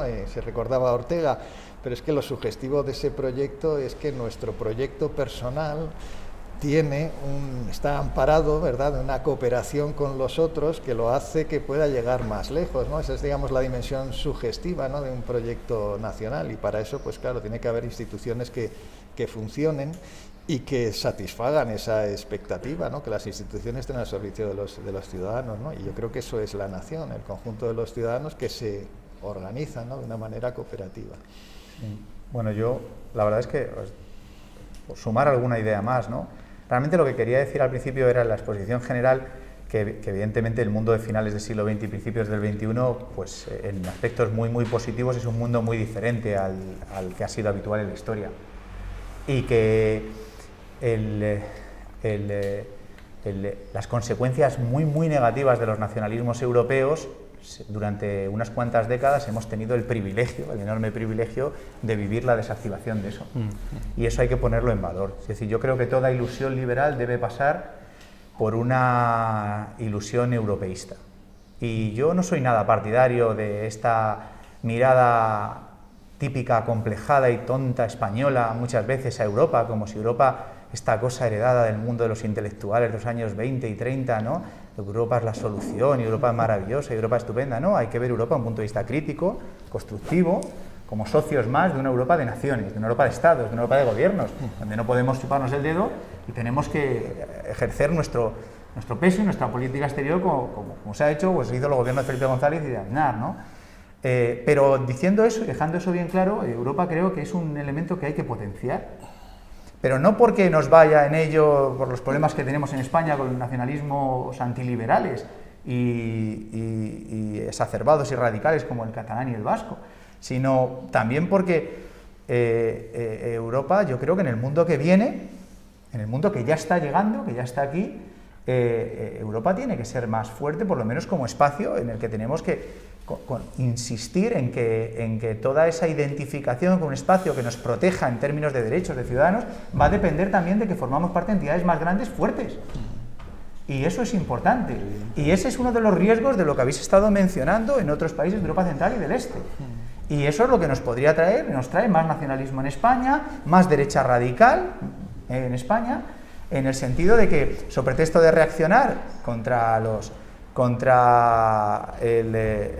golpes de fuerza y anticonstitucionales del nacionalismo catalán, pues no podemos caer en la tentación de esta especie de redentismo, de nacionalismo, de idea española. Dicho eso, también diría, pero no vamos a entrar en este tema, porque Ángel lo conoce muy bien, lo complicado que es la relación entre la idea de nación y el mundo de la construcción de un Estado constitucional y liberal. Lo complicado que es, porque Claro, al final lo que está en el fondo es lo que explicaba Ángel muy bien, que es el asunto del concepto uniforme o pluralista de la idea de soberanía.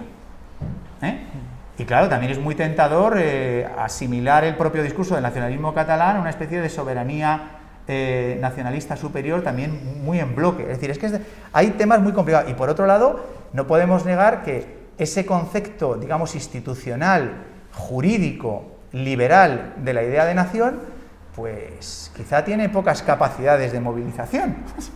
Es decir, que es mucho más movilizador el discurso pasional, identitario, soberanista, de unidad, fascista, en definitiva, porque eso era el fascismo también, ¿no? El fascismo italiano, me refiero. Claro, tenía un componente violento, potentemente soberanista, sí, violento, pero no solo. También era la cuestión de la identidad y de la uniformidad en torno a una única idea de pueblo unido y guiado, uniforme, donde no hay diferencias, donde se construye en pos de un bien común, ¿no? Un bien común entendido en un sentido no pluralista, sino autoritariamente uniforme, ¿no? Entonces, claro, es que la idea de nación plantea muchos problemas, por eso todas las discusiones, ¿no? Patriotismo cívico. Ahora reclaman en Vox el patriotismo cívico, pero ya lo hizo también el Partido Popular y el Partido Socialista, ¿no? Es decir, que la cosa tiene su gracia, Su gracia, por decirlo de manera amable. ¿Quieres? Sí, brevemente. Yo creo que mucha gente, entre los que me incluyo, a partir de los años 90, la caída del muro, el optimismo desaforado por la globalización, por la tecnología, creo que sí muchos pensamos que ya no era tan necesario pensar en términos de nación o de comunidad. Teníamos un individualismo bastante funcional, nos habíamos vuelto todos bastante progres en términos morales. En el caso español nos habíamos integrado a la comunidad a la que de algún modo pertenecíamos por naturaleza, pero nunca acabábamos de estar a la altura que era Europa. Entonces, yo sí creo, y me incluyo, que hubo una cierta sensación de que no hace falta pensar mucho en términos de nación por razones comerciales, económicas, culturales, etc. Después de la crisis, la reacción más fuerte ha sido, yo creo, muchos percibir de que el olvido de la noción de comunidad había dañado a mucha gente.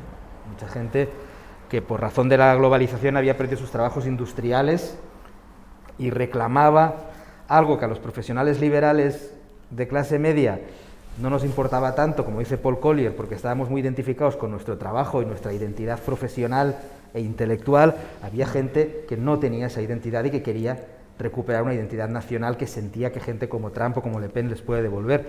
Y es verdad, creo que no hemos pensado lo suficiente en ello, insisto, la gente de mi generación y de mis rasgos ideológicos.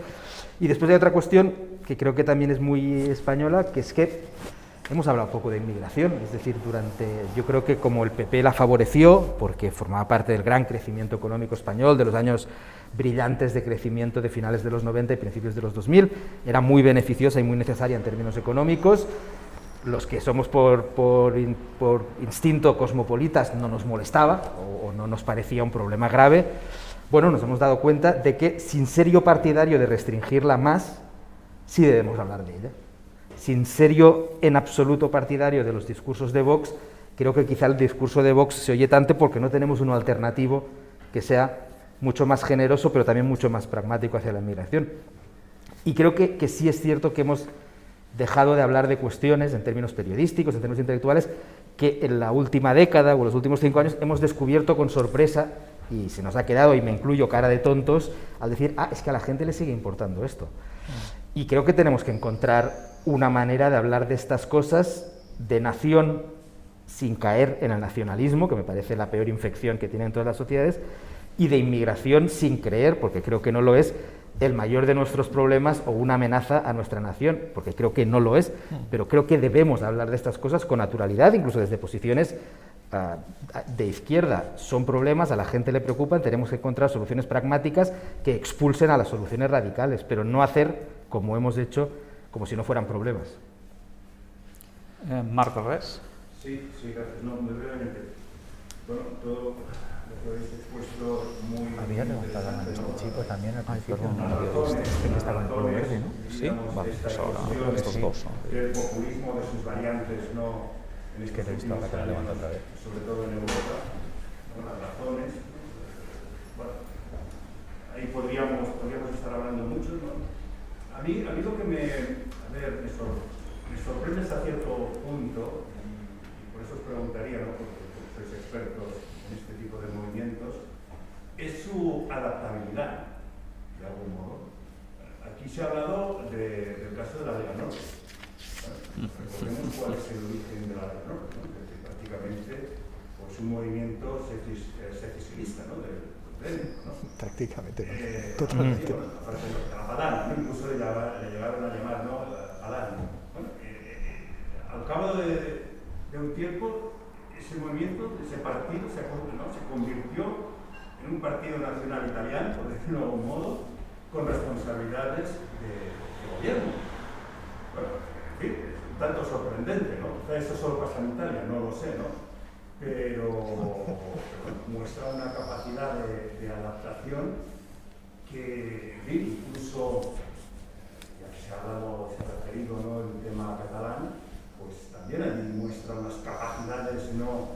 De mutación realmente sorprendentes, ¿no? Desde el punto de vista ideológico, ¿no? Porque, como ahora muy bien se apuntaba, ¿no? Pues bueno, es evidente que, diríamos, el fin de la Guerra Fría, ¿no? La caída del mundo supuso, ¿no?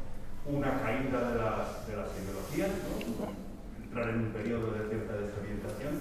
Por tanto, lamentablemente, quizá lo que parece es que hoy lo que no son relevantes son las ideas, ¿no? Sí, simplemente. ¿Contesto? Contesta. Bueno, Marc, yo creo que es un detalle muy importante justamente esta característica camaleónica que tienen los partidos populistas, ¿no? Quizás si no se ha percibido mucho quizá aquí en España es porque nos falta un poco de recorrido histórico, porque nuestros partidos populistas pues tienen todavía una vida relativamente corta, ¿no?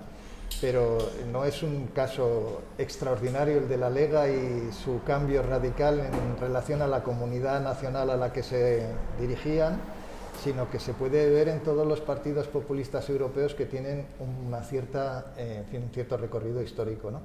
Por ejemplo, el Partido del Progreso noruego o el Partido Popular danés eran partidos antiimpuestos. En el caso del Partido Popular, el Partido del Progreso noruego era un partido anti-Unión Europea, como ese fin ya se satisfizo. Ahora es un partido anti-inmigración y es un partido defensor del estado del bienestar, o sea que ha cambiado radicalmente. Era un partido que nació como un partido ante el peso excesivo del Estado en la sociedad noruega y ahora es un defensor de un Estado ampliado que proteja a los noruegos de verdad. Algo parecido puede decirse del Partido Popular danés, que no tiene nada que ver con el Partido Popular europeo. El caso, yo creo, más extraordinario para mí no es el de la Lega, es el del Frente Nacional, ahora el Rassemblement National. Es un partido que nace en 1972 como un partido en el terreno económico, un partido liberal, en el terreno moral, un partido conservador.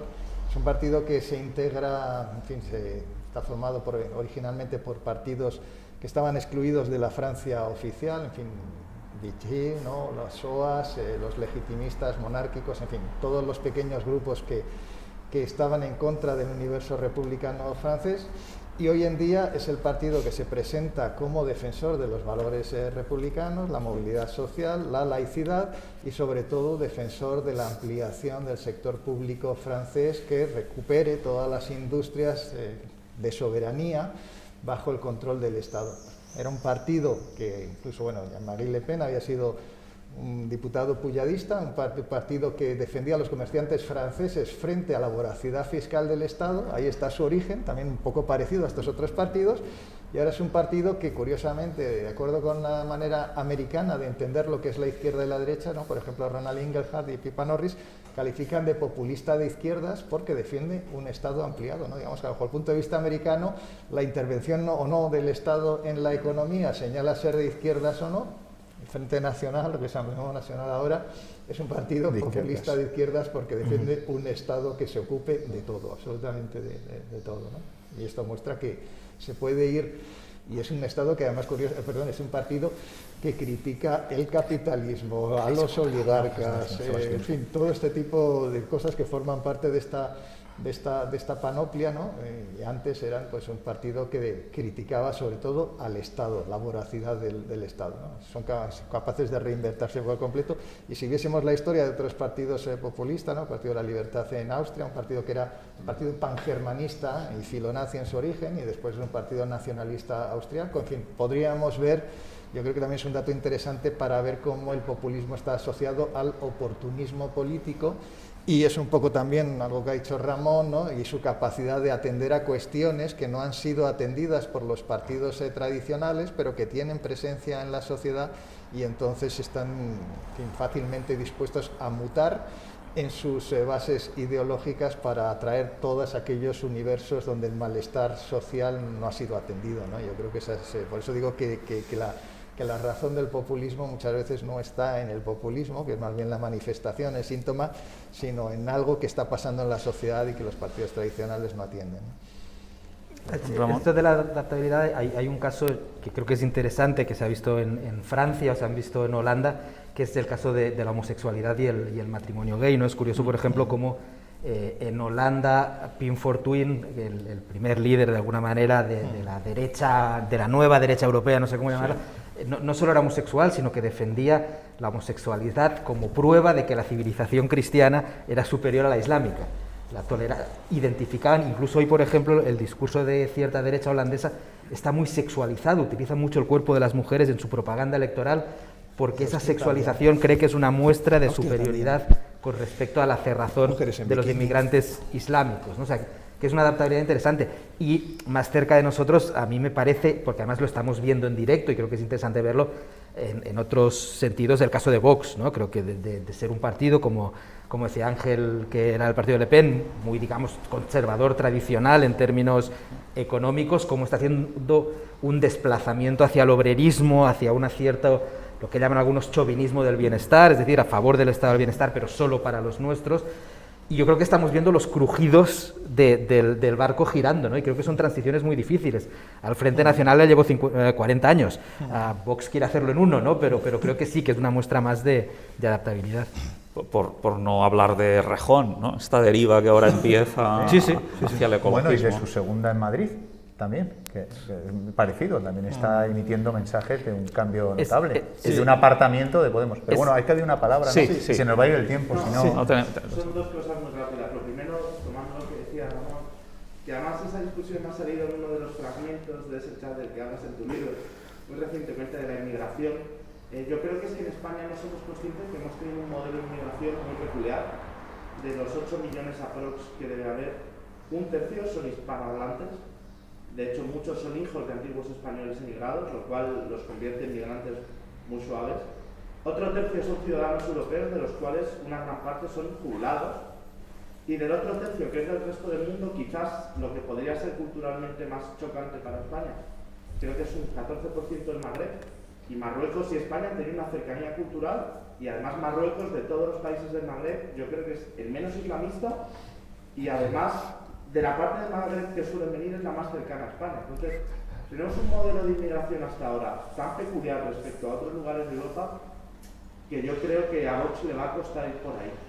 Pero también hilando, y porque creo que no se ha mencionado y ahora está muy de moda el tema de Ana Iris Simón, yo creo que todo el mundo está hablando. No voy a hablar del libro porque el libro es una novela muy bonita que habla de un tema personal y de un reencuentro con la familia o con su yo interior, que me parece perfecto, pero otro día se planta en Moncloa y suelta un discurso en el que reivindica lo que todo el mundo parece que es normal, el derecho a formar una familia, al empleo juvenil, a la estabilidad, y de repente suelta 3 perlas que hacen que por un lado una parte de izquierda aplauda y la otra diga que qué barbaridad, por otro lado una parte de la derecha la aplaude y por otro lado otra parte de la derecha, y entonces yo creo que han mostrado como hay un populismo que puede cogerlo de todo.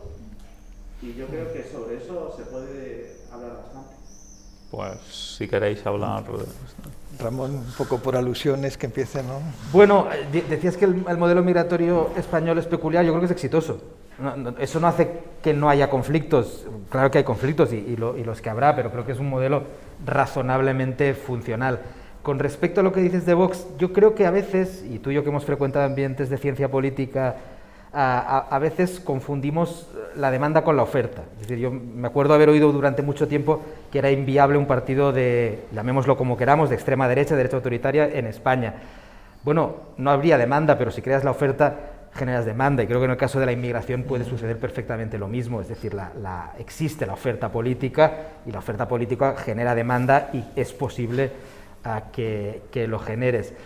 Con respecto a lo de Ana Iris Simón, que tiene muy loca a gente de izquierdas, completamente descolocada, que no saben absolutamente qué pensar al respecto, ven la amenaza rojiparda por todas partes, creen que puede ser la fundadora de la nueva Falange. A mí lo que me preocupa de gente como Ana Iris Simón, que puedo entender lo que dice, es algo que vemos en muchos populismos o muchos movimientos autoritarios, que no es incompatible, creo, lo que Ana Iris Simón está pidiendo con el sistema liberal, pero ella cree que es incompatible con el sistema liberal. Yo creo, podemos discutirlo, podemos subir impuestos y hacer más estado del bienestar, tal vez sí, tal vez debamos. Podemos limitar los sueldos de los banqueros a determinadas cantidades, como ha sucedido en países liberales. Bueno, discutámoslo, podemos hacerlo.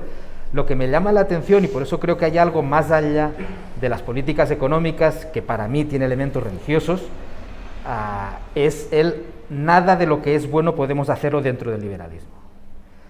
Y ese creo que es el problema de Ana Iris Simón, creo que ese fue el problema de Podemos, creo que ese es el problema de Vox. Debemos hablar de las cuestiones que están hablando los populistas, pero creo que podemos solucionarlas sin romper el sistema de libertades individuales, de pluralismo y de contrapesos que nos hemos dado.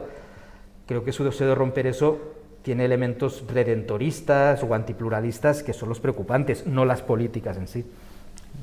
Sí, a mí eso me recuerda que al final no lo he comentado demasiado al comienzo de mi primera intervención, que en buena medida todas estas, probablemente respecto también de la pregunta anterior, ¿no? la supervivencia de determinados partidos o grupos, ¿no? en este mundo cambiante, pues tiene también un elemento, yo creo que es un motor potente, ¿no? y y encuentra un atractivo cuando lo planteas como una oferta, entonces activas un tipo de demanda que es en realidad una reacción muy antipluralista, ¿no? O sea, contra el pluralismo. Claro. Y ahí tanto la izquierda como la derecha es que tienen mucho en su tradición histórica donde escoger, muchísimo, pero muchísimo. Es decir, tanto la derecha como la izquierda han tenido una tradición profundamente antipluralista, a la que les ha costado mucho desprenderse de ella. Mucho antipluralista en el sentido de aceptar pues que lo que decía Ángel, ¿no? Es decir, la respuesta que proporciona el entorno liberal a la problemática de la modernidad, en el fondo es la consolidación de un mundo, de una sociedad en la que no hay una única solución, no hay una única opinión, no hay una única sociedad, ni siquiera hay una única estructura colectiva homogénea, por mucho que hablemos de nación y demás. Y encima, pues a todo esto le sumamos movilidad de comunicación, llegada de inmigrantes masiva, en proporciones relevantes, y todo. Y yo creo que lo que activa muchos de esos discursos es la reacción antipluralista. Sí, totalmente. Es la reacción antipluralista, es el rechazo al pluralismo. En la izquierda es muy potente, pero es que lo fue en el PSOE durante mucho tiempo. Lo que pasa es que el PSOE del franquismo, el PSOE antifranquista, el PSOE del largo periodo de debates y de peleas brutales internas, es que menudas peleas tuvo el PSOE en los años 40 y 50, desemboca en un tipo de PSOE completamente distinto y ajeno a su tradición, aunque no lo explique del todo. Pero es que la derecha española tiene muchos problemas con el pluralismo, muchísimos. Y hay una larga travesía del desierto, en el desierto ahí de los años 80, hasta que al final metemos a la nuevo centro derecha por un camino que no le gusta a todo el mundo en el voto conservador. Y claro, si sacas la oferta, hay demanda. Yo en eso estoy completamente de acuerdo. Y aunque parezca que, por ejemplo, la inmigración no es un problema, según cómo la actives, pues lo puede ser. Lo puede ser, depende de dónde la actives y cómo la actives. A lo mejor resulta que es un problema, pero tú puedes convencer a una serie de personas de que ya no hay fábricas de pulir el mármol en el Mediterráneo por culpa de los emigrantes, que es una bobada, estoy diciendo una bobada total, pero según cómo lo actives, puede funcionar. ¿Por qué? En el fondo, el ingrediente, el elemento es el tema del pluralismo, a mi juicio. O sea, la difícil aceptación de que la sociedad moderna pasa por ser una sociedad exigente con la responsabilidad del individuo frente a los demás. Y eso está desactivándose. Eso es donde veo el principal riesgo, incluso para Europa, porque Europa lo que quería potenciar era esto.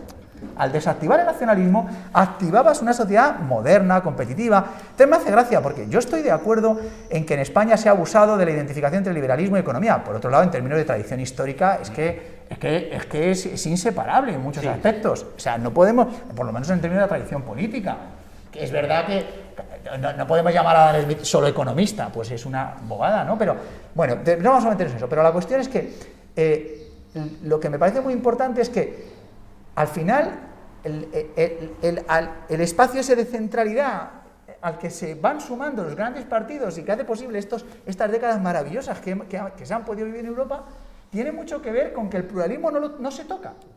Y el PSOE, pues, que ahora es por el que se siente nostalgia, es un PSOE que tenía muy claro eso, con otros defectos o problemas. Y el PP que consigue ganar el 96 es un PP que ha entendido eso muy bien, yo creo, aunque estoy simplificando y había muchos otros matices, pero que han entendido esas cosas. Y ahí es donde tú tienes un elemento para debilitar a los partidos y para pescar, aprovechando los malestares variados que van surgiendo.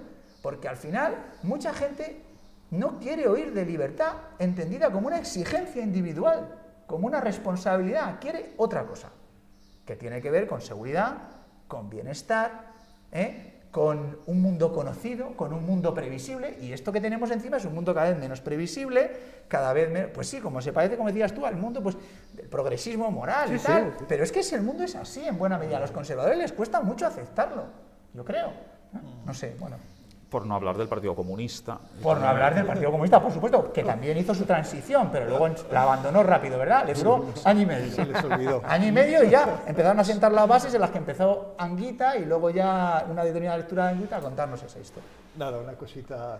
Bueno, yo en fin, creo que con esta cuestión de la inmigración, estando muy de acuerdo en tu descripción, es verdad, yo creo que no hay en la sociedad española un problema de hoy, exactamente, ¿no? Por la estructura de la inmigración o por la forma en la que se ha acomodado territorialmente o por la cultura del país o por lo que sea, no existe hoy. No estoy tan seguro de que la oferta necesariamente despierte la demanda, ¿no? Y una cosa creo que es interesantísima del caso español en relación al populismo es cómo la demanda anticipó muchísimo la oferta y cómo hubo un momento, digamos, brillante de análisis político por parte de los de Podemos, ¿no?, que satisfacieron una demanda existente. O sea, vieron a la gente lo que quería oír y es que la demanda era ya populista, ¿no?, porque no nos representan, democracia real, en fin, todos son lemas populistas que se encontraron hechos y que les señalaron, además lo fueron amplificados por los medios de comunicación, una insatisfacción con la democracia existente que les llevó a crear un partido completamente cortado a medida de esa demanda, o sea, que satisficieron una demanda con una oferta que se adecuaba a aquello que se demandaba. Me resulta más incomprensible por qué no han sido capaces de mantener eso que resultó brillante en origen y han vuelto a lo que eran de pequeñitos, ¿no?, que es justamente el marxismo, el viejo movimiento obrero, la revolución, la lucha de clases, etcétera, etcétera. Eso me parece incomprensible. Bueno, supongo que algún día nos contarán, porque no son bobos, por qué abandonaron esta llamada hipótesis populista y aspiraron a volver a ser lo que había sido siempre Izquierda Unida, ¿no? O sea, Vista Alegre 2 está parte de la explicación, sí, ¿no? Sí. Y en un conflicto interno de organización un de partido. conflicto interno, ¿no? Incluso el propio Errejón, ¿no?, que en fin, decía yo ayer en broma, ¿no?, que después de ponerse morado ahora parece un poco verde, y yo creo que es un poco verde porque en lugar de escuchar a la demanda está buscando lo que ha funcionado en otros países y eso no funciona. Está tirando la caña. Está tirando la caña. Y eso demuestra que también está algo perdido, ¿no? Entonces yo no estoy seguro pero evidentemente yo comparando con Francia, ¿no?, cómo se vive socialmente el problema migratorio y lo que es España, en fin, podría ocurrir. Es muy creo que lo de Vox es una cosa impostada que demuestra también esta cosa tan española de copiar y que inventen los otros en lugar... También, de todas maneras, Ángel, respecto de los porcentajes que comentabas tú, aunque yo no los tengo en la cabeza y no me acuerdo bien, cambia mucho si los pones por provincias o por zonas. Y entonces ese detalle yo creo que cambia, porque a lo mejor en el ámbito nacional no, pero en determinados ámbitos sí te puede funcionar, ¿eh? Y en el cambio, por ejemplo, en Cataluña el peso de la inmigración magrebí es determinante. Eso es muy interesante, verlos desglosados, separados. Vox tiene tiene muchos simpatizantes colombianos y venezolanos porque son antichavistas. Claro, es que eso es normal. En Madrid. Eso se activa en Madrid, ¿eh? Sí, pero parece que los de Vox no se han dado cuenta. Yo creo que, no se han dado cuenta de que pueden movilizar a una población inmigrante que tiene valores tradicionales, conservadores, religiosos, etcétera, etcétera, que les está votando y sin embargo ellos quieren copiar al Frente Nacional o al Rassemblement Nacional y movilizar una cosa que en Francia funciona porque, claro, hay una territorialización de la inmigración, hay un conflicto, yo nunca he visto en España lo que uno ve en los transportes públicos de Francia, es que es brutal la violencia que existe permanentemente, eso yo no lo he visto nunca aquí, ¿no? Entonces, la idea de copiar eso y traerlo aquí, ¿no? Y ver si vas dando la tecla, ¿no? Y irte cuando sales del gimnasio a Ceuta, ¿no? Y de Ceuta al gimnasio, ¿no? Que parece que como una ocasión de oportunidad, no funciona. Yo creo que no les ha funcionado. Pero esto es interesante, brevemente, cómo los partidos políticos alternativos o nuevos están importando una cantidad de ideología exterior brutal sin pararse a pensar hasta qué punto es aplicable. Aquí, ¿no? Vox habló del derecho a las armas, habló del muro, copiando a Trump, ha cogido un discurso de inmigración parecido al de Le Pen con una realidad social distinta, pero el caso de Rejón es interesante con los verdes alemanes, que es algo que me he mirado un poco, ¿no? Claro, los verdes alemanes hacen una transición que dura 40 años, desde ser poscomunistas, radicales de izquierda, antinucleares, a ser ahora un partido más o menos liberal de centro-izquierda, aunque con unas cuestiones fiscales más de izquierdas. No sé si lo estoy definiendo bien. Que podría gobernar con la CDU. Podría gobernar con la CDU, como de hecho en algunos hace en algún land, ¿no? Errejón parece que quiere hacer esto mismo, pero es que quitarte el lastre bolivariano es que no lo haces en un ciclo electoral. O sea, pues su segunda en Madrid lo está sí, no, y me parece deseable, ¿eh? Dentro de ese espacio me parece deseable, pero... Ya la última pregunta. Sí, solo preguntar, bueno, sí.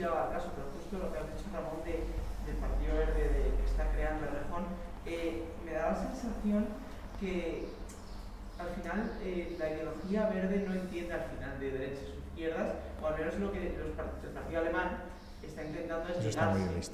Y claro, yo lo que tengo esa sensación es que Errejón está intentando exportar un modelo de partido alemán verde aquí y tengo la sensación de que sigue siendo esa versión un poco descafeinada, más país de... Ahí lo que está operando, que en eso sí hay continuidad en el pensamiento de Errejón, y es lo que fracasa en Vista Alegre 2, que es la idea de Podemos como transversalidad, ¿no? Claro. Frente al modelo, primero hay un Vista Alegre 1 donde desaparecen los anticapis, y luego en el Vista Alegre 2 la pelea es entre... A ver, la pelea es de poder interna y de organización del partido, pero el rollo ideológico de fondo es el de la confrontación entre transversalidad y un planteamiento mucho más de partido de izquierdas, donde ganan evidentemente la estructura de partido jerarquizada y fuerte, con Iglesias a la cabeza, y un modelo mucho más de izquierdas, y compitiendo con el PSOE. Mientras que en ese sentido, claro, los verdes en el fondo es una idea de transversalidad, es decir, feminismo, ecologismo y demás como elementos que pueden ser transversales, que van mucho más allá de la idea clásica de izquierda o derecha.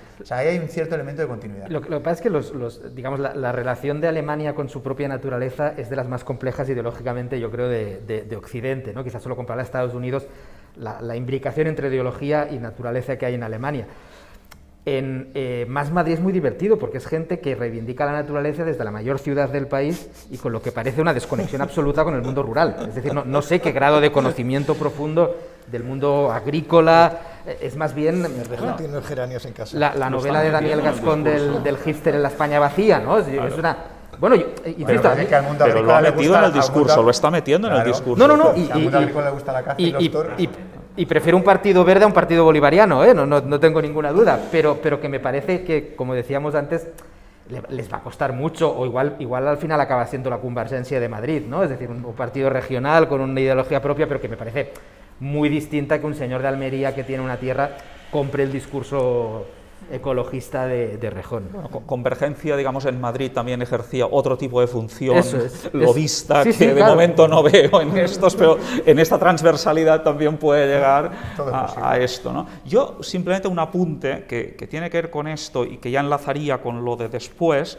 Yo invitaría a la gente joven, a la gente que está estudiando, y algunos estáis aquí, de hacer un estudio de cómo se comportan en el Parlamento estas nuevas fuerzas políticas. En el caso de el que dentro de todo tenemos más perspectiva porque empieza en el 14, es Podemos, y ahí ya describe prácticamente una parábola porque está declinando y además ha tenido responsabilidades de gobierno, y ahí ya podemos tener una foto un poco más real de un partido que nace al margen de las instituciones, entra en las instituciones y rápidamente entra en el gobierno sin dejar de ser antiinstitucional.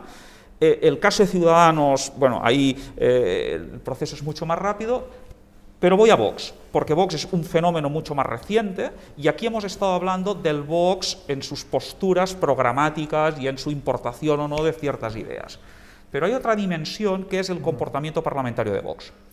Y ahí me parece, y si lo miramos en puntos, digamos, de estabilidad institucional, pensemos posición sobre la monarquía, cuestión sobre secretos de Estado, la posición ante la Comisión de Secretos, hay una serie de políticas, llamémosla de Estado, donde Vox vota juntamente con PSOE, PP y Ciudadanos, y los aliados del gobierno, es más, la parte del socio junior del gobierno está con los otros. Por tanto, me parece que es un fenómeno que también hay que ver en esta dimensión, digamos, del orden institucional. Y quizás, porque aún es demasiado pronto, no tenemos una perspectiva completa, pero quizás ahí también matizaríamos un poco lo que por el otro lado vemos claramente en esas posturas de nueva derecha, por decirlo de alguna manera.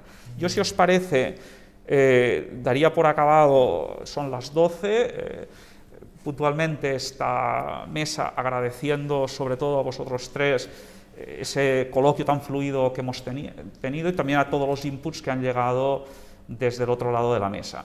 Empezamos a las 12:30 como está previsto en la segunda mesa, y ahora pues café y seguimos la conversación de forma más informal. Pues nada, gracias a vosotros. Muchas gracias. Un placer.